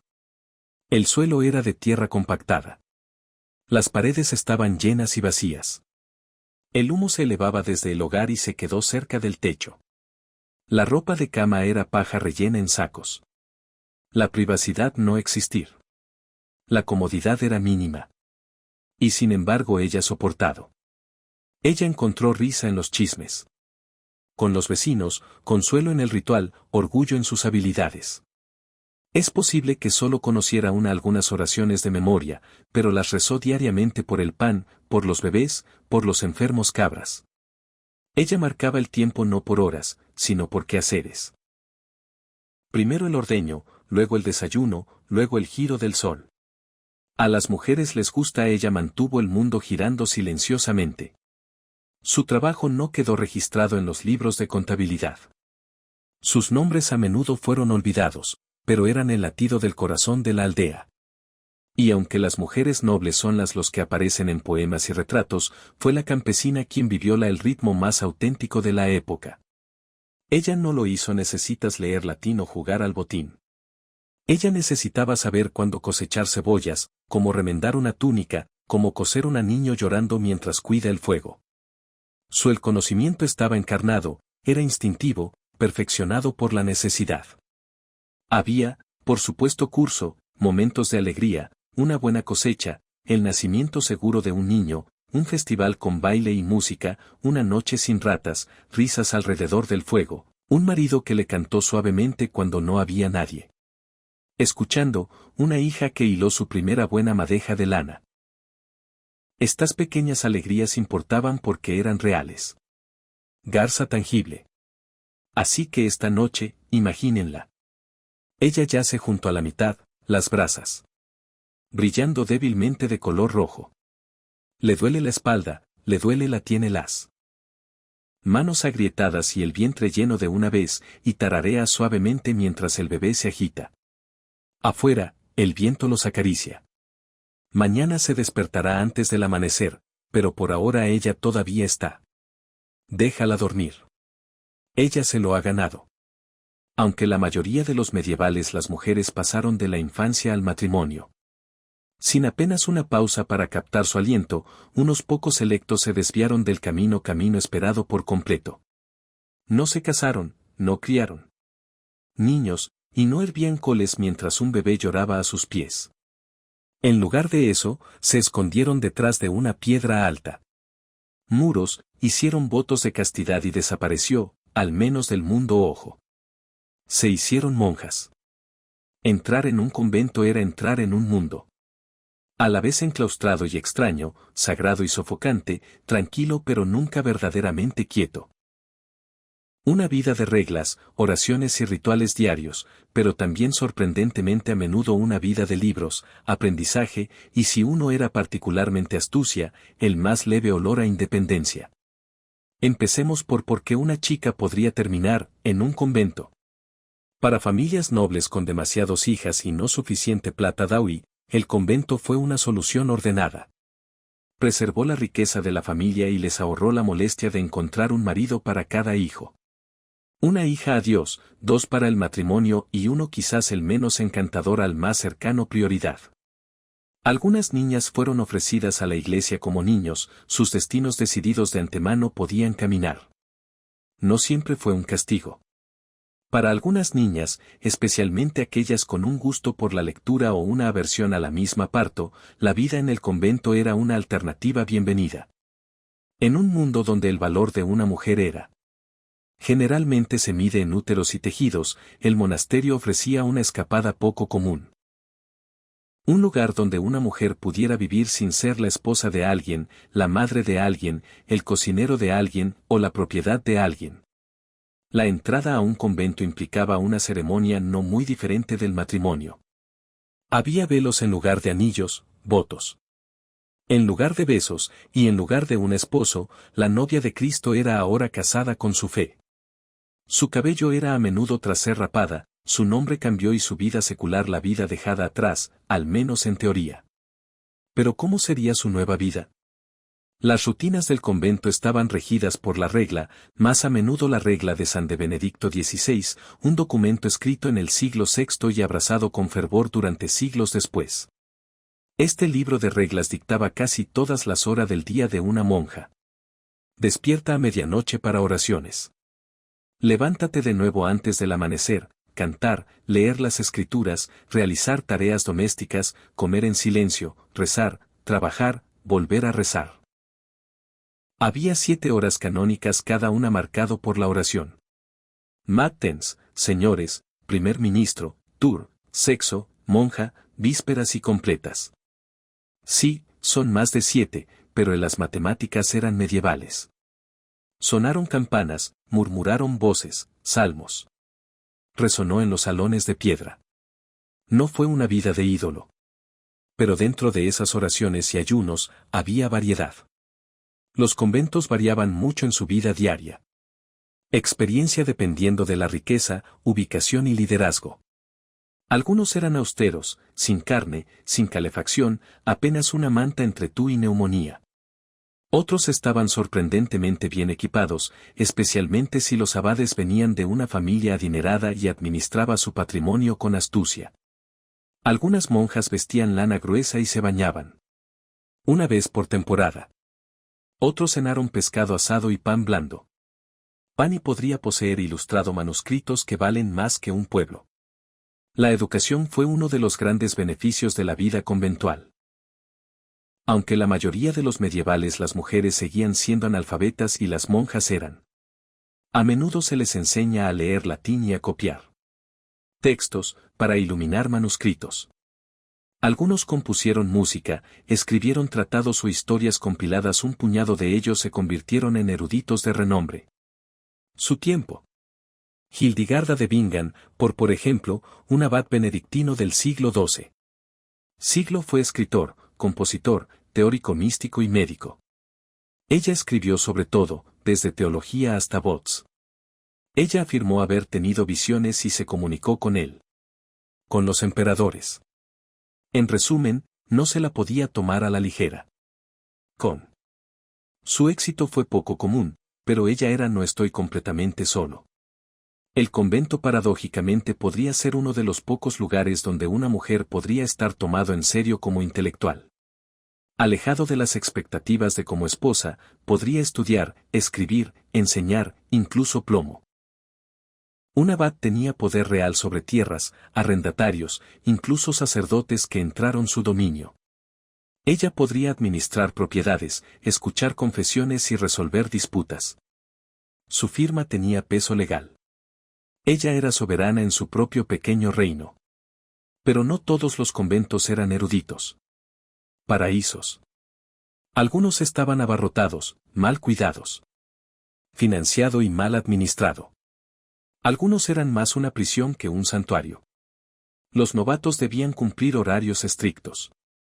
Las comidas eran escasas y la disciplina era, duro.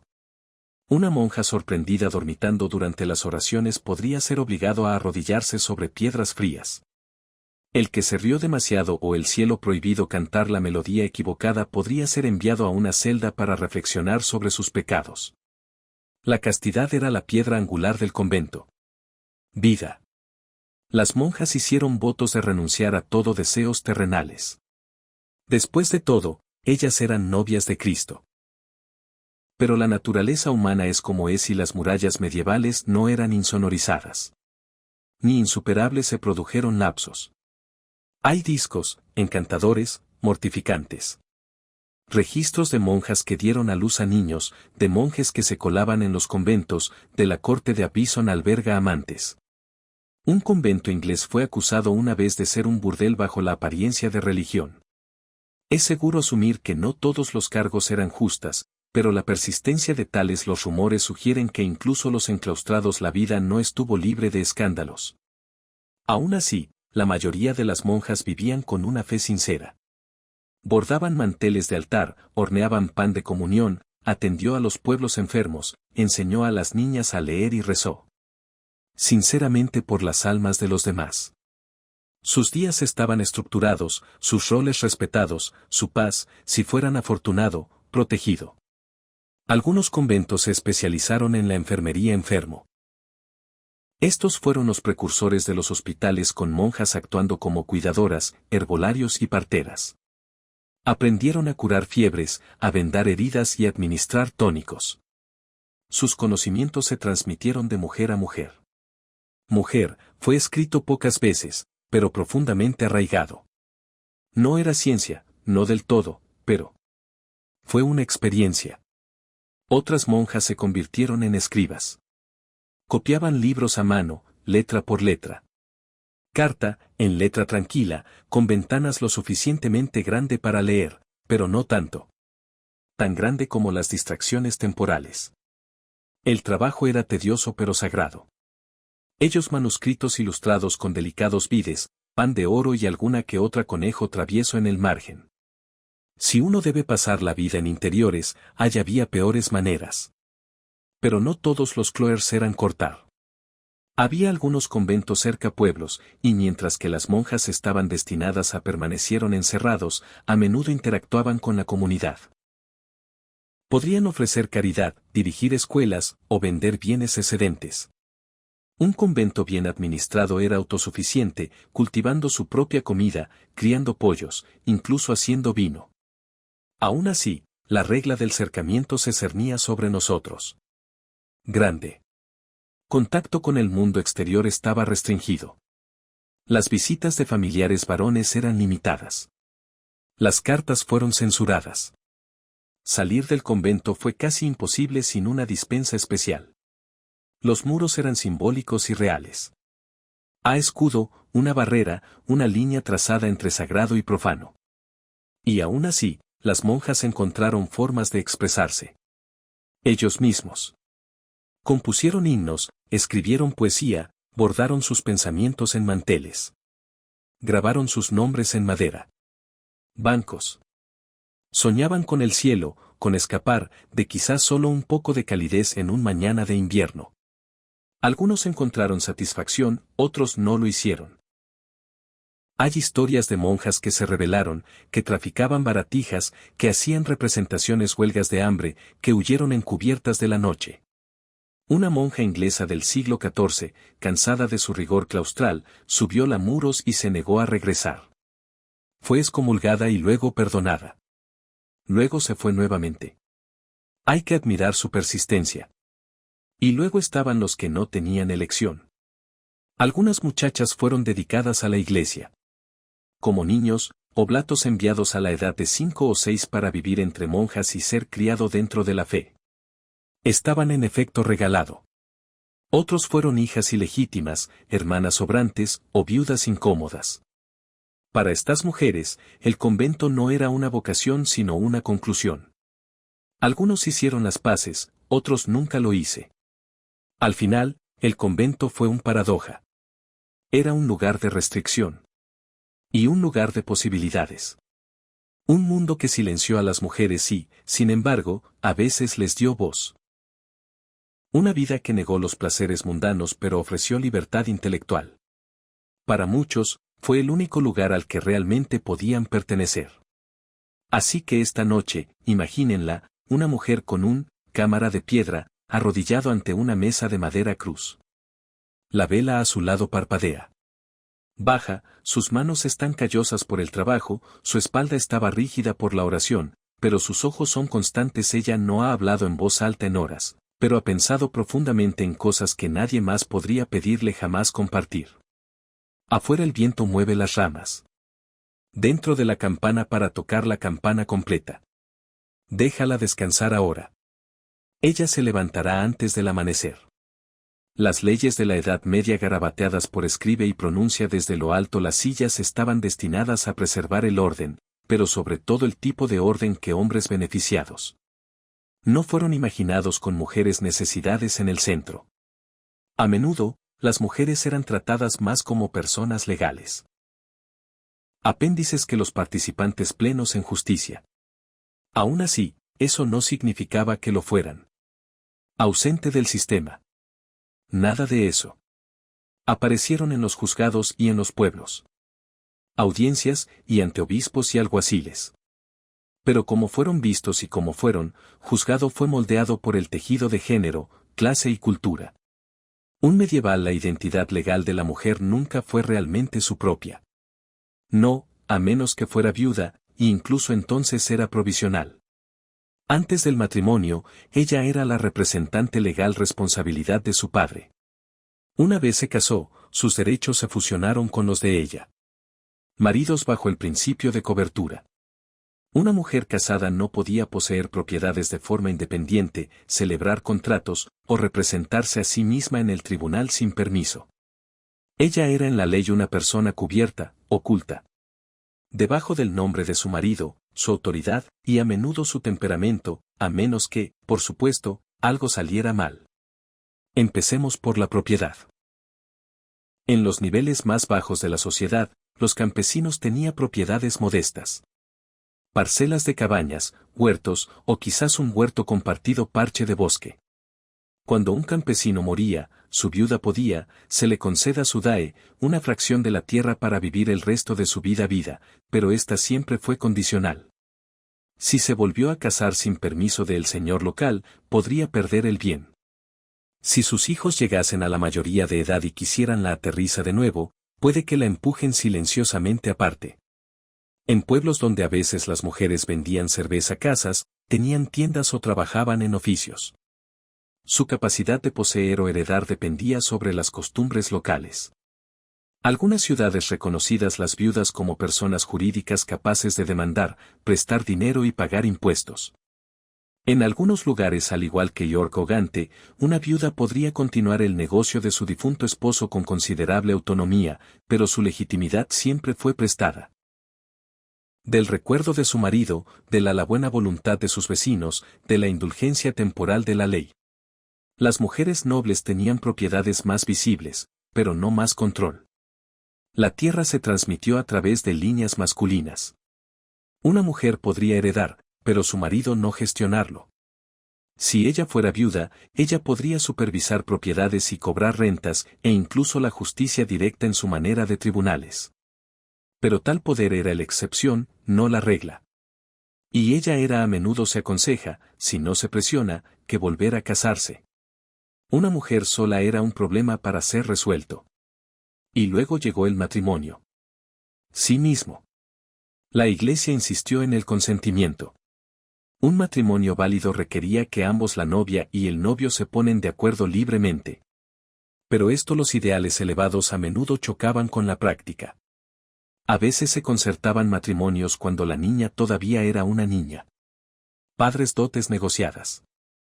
Los lores forzaron los partidos por motivos políticos ventaja. Las niñas podrían encontrarse casadas antes de cumplir 12 años, sin embargo la consumación se retrasó idealmente hasta 14. Una vez casada, el estatus legal de la mujer desapareció en casa de su marido. Ella no pudo iniciar una demanda. Ella podría no controlar sus propias ganancias. En muchos sentidos, se convirtió en una sombra legal. La ley presumía su obediencia y presumió su silencio. A menos que, nuevamente, algo saliera mal. Si una mujer fue maltratada, golpeada, abandonada o engañada, sus opciones eran angosto. Podría apelar ante los tribunales eclesiásticos, que regulaba el matrimonio y la moral comportamiento. Una mujer abandonada por su marido podría petición de restitución. Una mujer cuyo marido era impotente podía con gran vergüenza buscar la anulación, aunque esto a menudo implicaba demostrar la caso mediante exámenes invasivos o manifestaciones incómodas.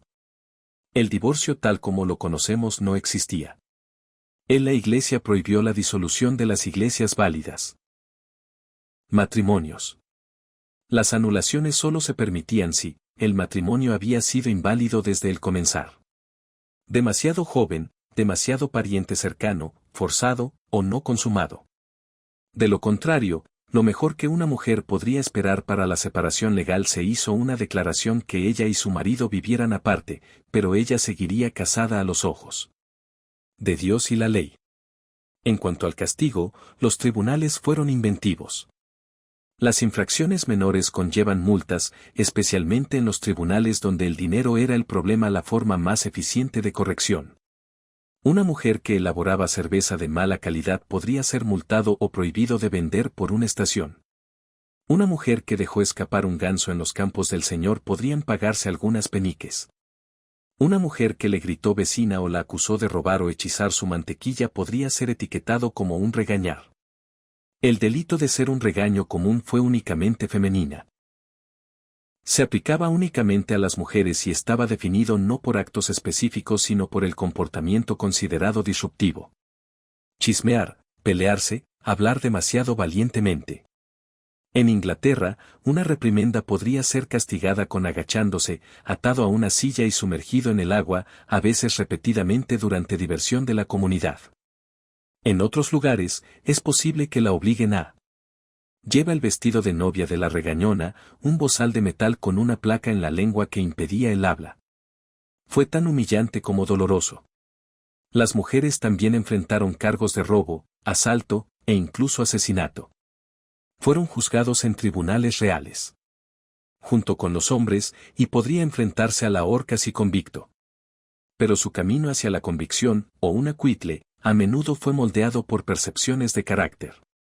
Una mujer que era conocida por ser piadosa, tranquila, y los obedientes podrían recibir indulgencia. Alguien que era visto como ruidoso, orgulloso o demasiado inteligente tal vez no, y luego estaba el asunto de los tribunales de la Iglesia, el brazo espiritual de justicia medieval. Los tribunales eclesiásticos reclamaron autoridad sobre todos los asuntos de moralidad, matrimonio, adulterio, fornicación, calumnia y herejía. Aquí, a menudo, se traía a las mujeres para que respondieran para su vida privada. Una mujer acusada de tener un hijo ilegítimo se le podría ordenar confesarse públicamente, hacer penitencia o presentarse ante la congregación en su turno. Una mujer que calumnió a otra podría verse obligada a jurar que nunca lo haría. Di el nombre otra vez o paga una multa. En velas. Estos tribunales estaban más centrados en salvar almas que castigar los cuerpos. Pero los juicios aún podrían doler. La penitencia pública era humillante. Conocimiento comunitario de una mujer, supuestos pecados podrían dañarla de por vida. Y una vez marcada, podría encontrarse a sí misma acusado una y otra vez. Brujería merece su propia mención. En la Alta Edad Media, los casos de brujería eran raros y frecuentes. Descartado como superstición popular. Pero a medida que pasaron los siglos, el concepto evolucionado. Hacia el siglo XIV, la Iglesia comenzó a asociar la magia con la herejía y una herejía con mujeres, un curandero que usaba hierbas, una partera cuyo paciente murió, una viuda que discutimos demasiado a menudo. Todos estaban en riesgo. Las acusaciones pueden comenzar con susurros. A vaca que dejó de dar leche. Un niño que se enfermó. Una maldición murmurada con ira. Una vez que la sospecha echó raíces, creció como yedra. Los juicios por brujería fueron desiguales distribuidos por toda Europa. En algunas regiones, eran comunes. En otros, extraño. A menudo se utilizaba la tortura para extraer confesiones, aunque no estaba permitido universalmente. Una mujer acusada de conspirar con él podría ser examinado por brujas, marcas de pinchazos con agujas o simplemente interrogados hasta el agotamiento o la desesperación produjo una súplica. Y aún así, las mujeres no eran simplemente víctimas de justicia. Ellos también participaron.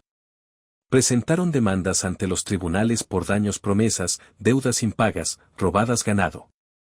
Ellos comparecieron como testigos, especialmente en casos que involucran vecinos, propiedad o matrimonio. En la vida del pueblo, la memoria era la moneda de derecho. ¿Quién vio cómo se movía la valla? ¿OMS escuchaste la promesa hecha? ¿Quién lo sabía? ¿Forma de la frontera en disputa? Las mujeres a menudo son las que se quedan. Casa y vi todo lo que pasaba, repositorios de este conocimiento. Las viudas, en particular, eran personas jurídicas muy activas. Agentes. Ya no estaban bajo la sombra de un marido. Podría poseer tierras, dirigir negocios y representarse a sí mismos. Algunos se convirtieron en figuras formidables, caseras, prestamistas, incluso agentes en casos raros. Su autoridad no solo provenía de la esfera legal de pie, pero de reputación. Una viuda con lengua afilada y buena la memoria no debía subestimarse. En los centros urbanos, las mujeres participaron en gremios, especialmente porque las viudas continúan el oficio de un marido. Elaboraron cerveza, hornearon, cocido y vendido. Algunos gremios permitió que las mujeres fueran miembros de pleno derecho. Otros los toleraron extraoficialmente.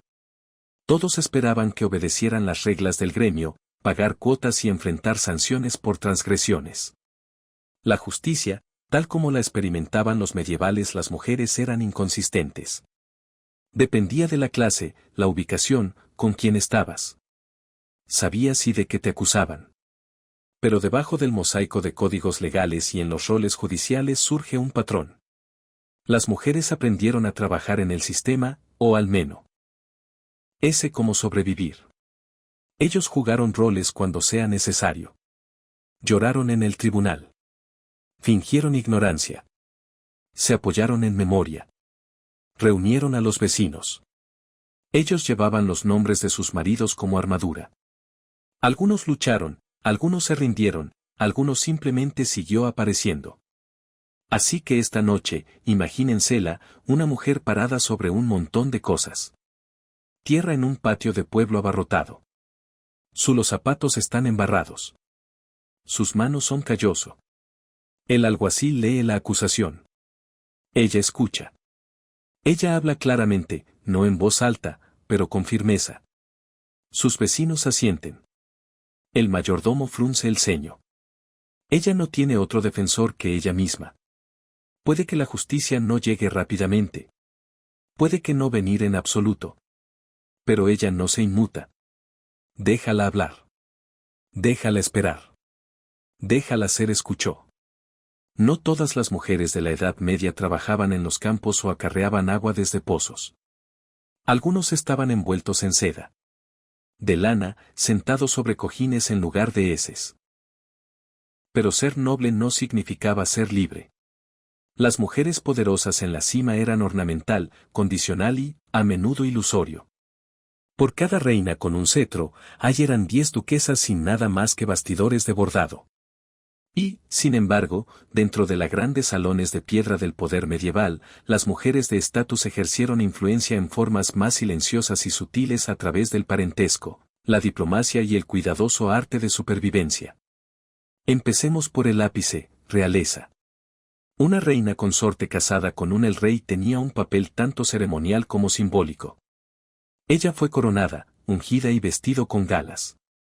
Ella procesó al lado el rey en las fiestas, se oraba por él en misa y recibió a dignatarios extranjeros con la mezcla apropiada de gracia y silencio. Sin embargo, su deber principal era simple, para producir herederos, preferiblemente varón, preferiblemente sano, y preferiblemente sin escándalo. Una reina que fracasara en este aspecto podría. Se encuentra abandonada, culpada por abortos espontáneos o mortinatos, como si fuera el útero era una cámara real que no funcionaba. Abierto. En realidad, los problemas de fertilidad eran a menudo el resultado de una enfermedad, desnutrición o pura mala suerte. Pero estas explicaciones rara vez satisfacían reyes ansiosos o cortesanos entrometidos. Todavía si una reina dio a luz hijos y lo hizo sin drama excesivo, podría ganar genuina influencia. Las reinas actuaron como intercesoras. Los peticionarios que no se atrevieron a acercarse a el rey podría pedirle a la reina que abogue por su caso. En tiempos de guerra o de ausencia, algunas reinas sirvieron como regentes, gobernando en nombre de sus maridos o hijos. Blanca de Castilla gobernó Francia durante casi una década, mientras que su hijo Louis XX alcanzó la mayoría de edad. Margarita de Anjou, esposa del enfermo mental Enrique V. se convirtió en militar. Una especie de líder durante las guerras de Rosas. Aún así, estas fueron excepciones. La mayoría de las reinas viven literalmente detrás de velos. Y políticamente. Se esperaba que fueran modestos, devotos, fértil y leal. Su educación fue moldeada en consecuencia. Se les enseñó a leer oraciones, administrar las cuentas del hogar y hablar con tranquila dignidad. Ocasionalmente también se les enseñaba latín, música o literatura clásica, pero siempre bajo el supuesto de que la inteligencia debe manejarse con precaución. La vida cotidiana de una reina podría ser sofocantemente aburrido. Una gran dama podría pasar horas en su bordado. Marco, rodeado de otras mujeres de rango, coser, leer en voz alta, componer oraciones o esperar noticias. Ella podría estar acompañada a todas partes por un séquito de asistentes, damas en esperando, confesores, capellán y camareros. La privacidad era algo poco común. El movimiento fue regulado. Incluso en su propio dormitorio, una reina era nunca completamente solo. Y, sin embargo, incluso dentro de estos límites, las reinas encontraron formas de dar forma a su mundo. A través de matrimonios concertados para sus niños, a través del patrocinio, apoyando monasterios, encargos de iglesias, fundación de hospitales. Algunos incluso se convirtieron en figuras literarias. Por derecho propio. Yanena de Aquitania, por ejemplo, poetas patrocinados y traidores, y ella misma fue objeto de cuentos románticos a pesar de ser uno de las mujeres más activas políticamente de su era. Bajando ligeramente la escalera de rango, encontramos a la mujer noble, una baronesa, condesa, dama de honor. Sus responsabilidades no eran simplemente decorativo. Ella supervisaba grandes hogares, fincas administradas, inquilino resuelto disputas y garantizó el buen funcionamiento operación de todo, desde granos, tiendas hasta servicios de lavandería. Cuando su marido estaba fuera luchando, cazando, negociando, ella tomó el mando. Las cartas de mujeres nobles a menudo contienen instrucciones para plantar cultivos, abonar sirvientes y asegurar provisiones. Una dama inglesa del siglo XIII, Margaret Deasy, mantuvo correspondencia regular con monjes, abades y administradores de fincas, dar órdenes y resolver cuestiones de tierras en ausencia de su marido. Puede que no haya llevado una espada, pero manejaba un sello con confianza. Estas mujeres a menudo tenían un buen nivel educativo, al menos para los estándares de la época. Muchos podrían leer latín o francés. Ellos leyeron salterios, santos, vidas, romances y el trabajo ocasional de filosofía. Algunos, como Christine Dees, escribieron sus propios. El libro de Christine sobre la ciudad de las damas era una defensa rara y radical del valor de las mujeres, escrito por una viuda que se mantuvo como escritora en la corte francesa. Pero incluso las damas eruditas se esperaba que desempeñaran la feminidad para perfección. La belleza era política. Una tez pálida sugería nobleza y ocio. Piel bronceada sugerida al aire libre. Trabajo y, por ende, baja natalidad. El cabello debía ser largo pero oculto. Los ojos debían ser alicaído. La risa debía ser controlada. Un noble, el cuerpo de la mujer no era enteramente suyo. Era un vehículo para alianzas, un símbolo visual del estatus de su familia, una cosa para vestir, mirar y sobre todo casadas. El matrimonio entre la nobleza nunca fue sobre el amor. Se trataba de tierras, títulos y ventaja política. Una muchacha podría ser prometida en matrimonio antes de que pudiera caminar y casarse antes ella podía razonar. Se le enseñaría a obedecer, a honrar y soportar. Amor, si llegara a venir, fue un feliz accidente. Dicho esto, no todas las mujeres nobles eran dócil. Algunos maniobraron con asombrosa habilidad. Escribieron al Papa, apelaron al Parlamento, obispos sobornados o contratados ejércitos privados. Matilde de Tuscany luchó en nombre del Papa durante la controversia sobre la investidura. Isabel de Francia derrocó a su marido Eduardo II con la ayuda de ella amante y una flota de mercenarios. Incluso las mujeres enclaustradas podían ejercer autoridad. Hildegarda de Bingen escribió cartas a emperadores y teólogos advirtiéndoles de la ira divina con la tranquila seguridad de alguien que estaba acostumbrado a ser escuchado. Muchos las mujeres nobles actuaban como patronas de las letras. Patrocinaron manuscritos, retablos encargados y proporcionados protección para poetas y eruditos. Un libro que una señora le regaló a su marido podría contener ilustraciones de la heráldica de su familia. Recordatorios sutiles de las alianzas que ella traído consigo. Su nombre podría ser inscrito en un libro de oraciones, no solo como un suplicante, sino como el patrón que tenía lo hizo. La ropa también era una forma de declaración. Sedas del este, pieles del norte, bordado realizado con hilo de oro. Una mujer noble podría usar un vestido con un tren de varios pies de largo simplemente para demostrar que no necesitaba caminar rápidamente o mucho en absoluto. Sus mangas podría arrastrarse por el suelo. Su cabeza podría estar coronado con un genin, un sombrero cónico era tan alto que corría el riesgo de rozar las vigas. La moda no era práctica. Fue político. Decía, soy lo suficientemente rico para desperdicio de tela, tiempo y movimiento. La vida cortesana para estas mujeres era una mezcla de rendimiento y peligro. Señoras asistía a fiestas, bailes y torneos. Observaron a los caballeros pelear en su honor. Recibieron regalos, joyas, cancioneros, poemas de amor, a veces sincero, a veces estratégico. El romance en la corte fue fomentado en teoría, pero cualquier indicio de impropiedad podría acabar con las perspectivas o la vida de una mujer. El adulterio entre mujeres nobles era tratado como traición, especialmente si corría el riesgo filiación incierta. Las acusaciones volaron libremente, especialmente durante la sucesión crisis.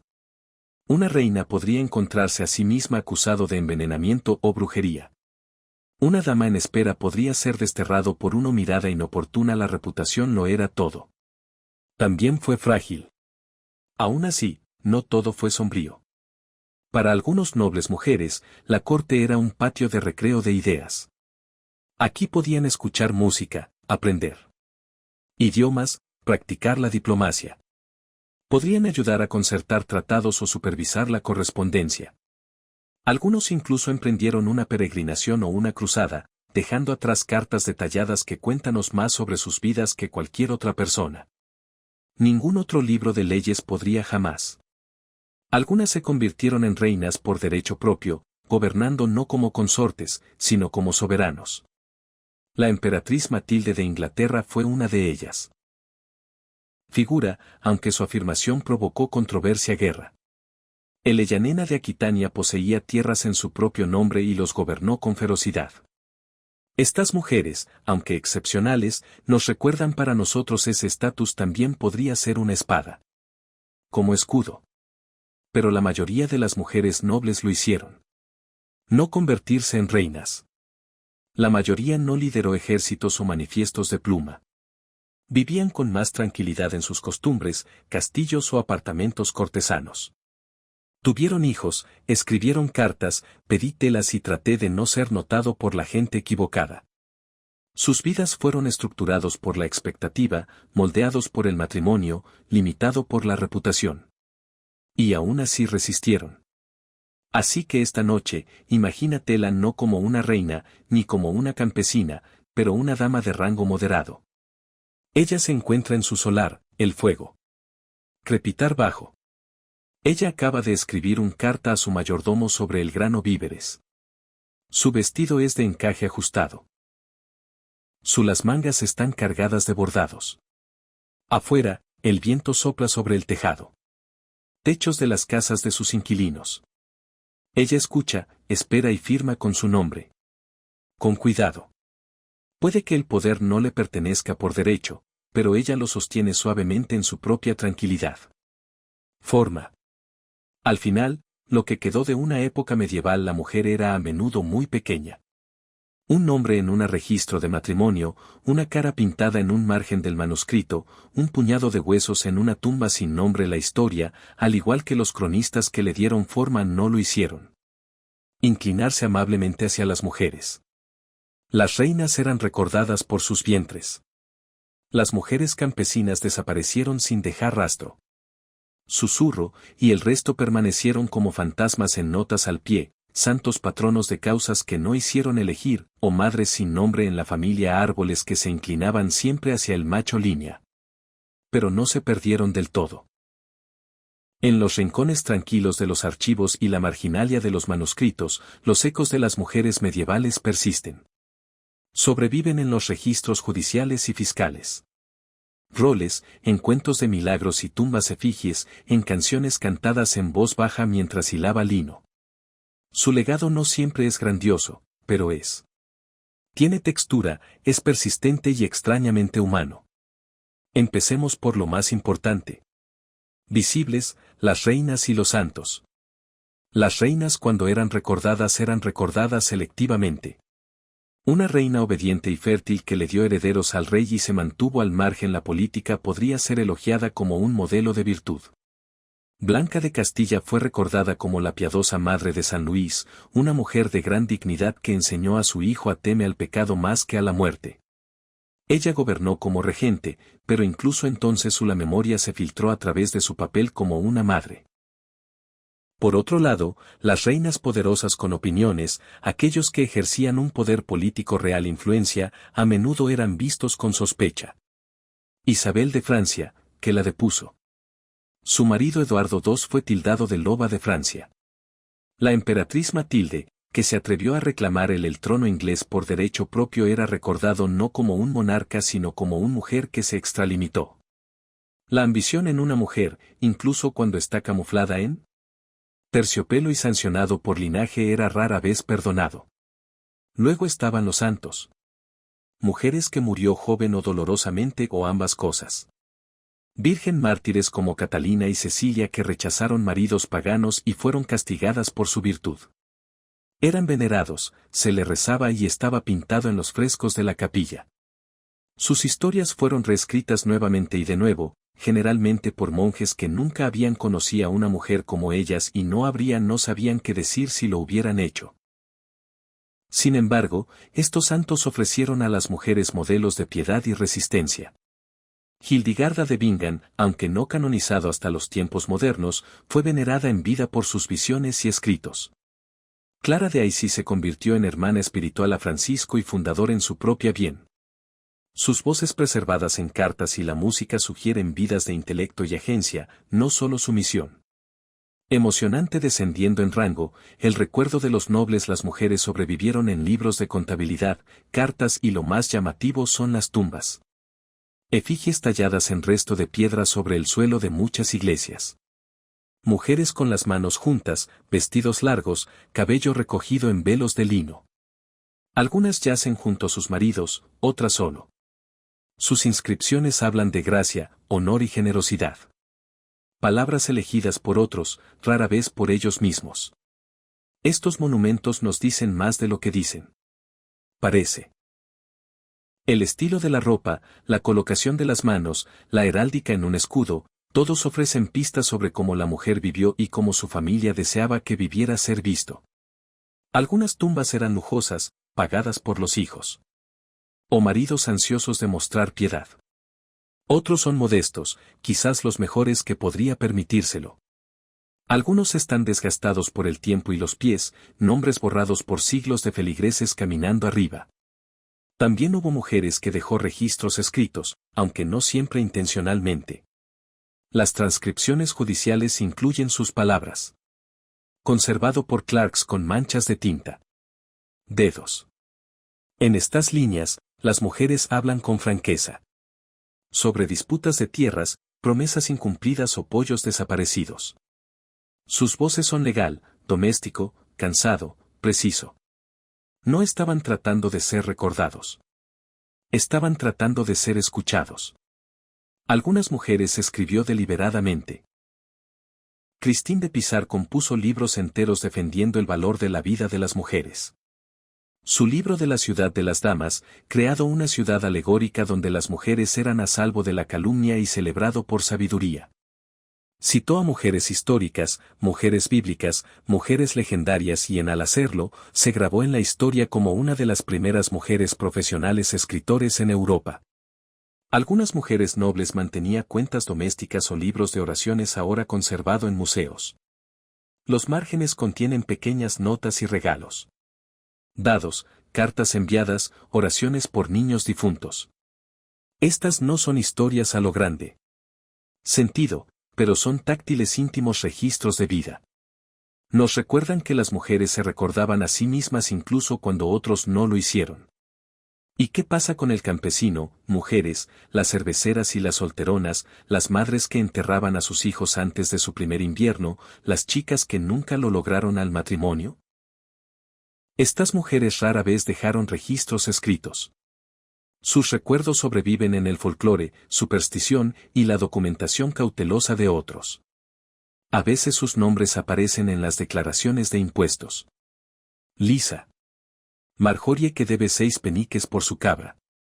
A veces, en funciones judiciales, Inés quien acusó a su vecino de robo. Estas huellas son fragmentarias. Un solo nombre, un breve incidente y luego silencio. Pero de estos fragmentos surgen patrones, surgen la resiliencia, el trabajo y el humor. Metidos en vidas duras.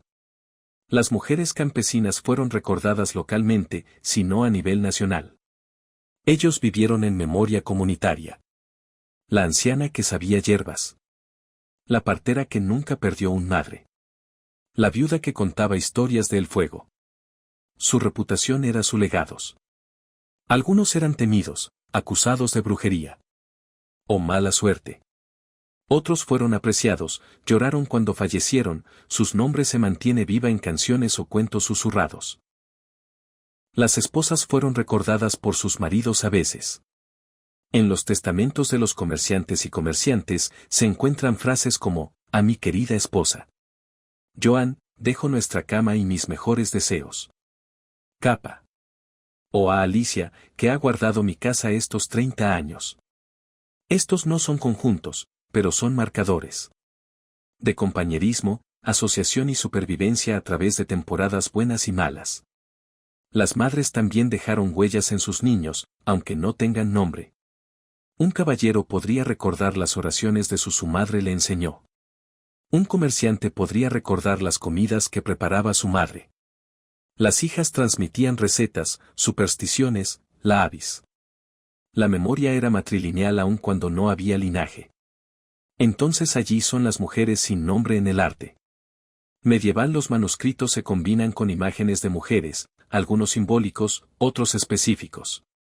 Son reinas y santas, sí, pero también pastoras, lavanderas, bailarines y demonios con cabello rizado. A veces las ilustraciones parecen juguetón. Una mujer persiguiendo a un conejo con una cuchara. Una monja tocando el arpa. A veces parecen afilados. Un regaño que se sumerge en un estanque. Una mujer encerrada en una torre. Las imágenes reflejan cómo se veía a las mujeres, temido, deseado o burlado. Pero también reflejan la obra del artista. Mundo, donde las mujeres eran parte de cada calle, cada casa, cada capilla. No eran invisibles. Fueron simplemente pasados por alto por aquellos que la historia del pensamiento debería ser escrita por hombres, para hombres, sobre hombres. Pero las mujeres se recordaron el uno al otro. Las monjas oraron por sus hermanas mucho después de la muerte. Madres contaba historias de abuelas que horneaban ciertos panes o ajo plantado por luz de la luna. Las muchachas del pueblo repitieron canciones cantadas por mujeres mayores que a su vez las habían aprendido décadas antes. Este fue un legado oral. Él no llegó a los libros, pero moldeó los ritmos de la vida. Incluso hoy en día, los arqueólogos descubren pistas. Un uso bien en una zanja. Un peine debajo de un piedra de la chimenea.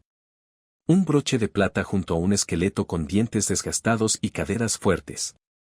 Los objetos que las mujeres dejaron atrás hablan cuando nadie más lo hizo. Hablan del trabajo, de amor, de la individualidad expresada a través de pequeños actos persistentes. Y por último, algunas mujeres fueron recordadas no porque de quienes eran, sino por lo que otros hicieron de ellos. Poetas medievales creó cuentos románticos de mujeres trágicas, amantes que murieron esperando, heroínas que consumido. Estos eran idealizados, a menudo ficticios, pero moldearon la forma en que se imaginaba a las mujeres. Durante siglos, la dama en la torre, la damisela en angustia, la noble mujer que murió de dolor. Eran Her.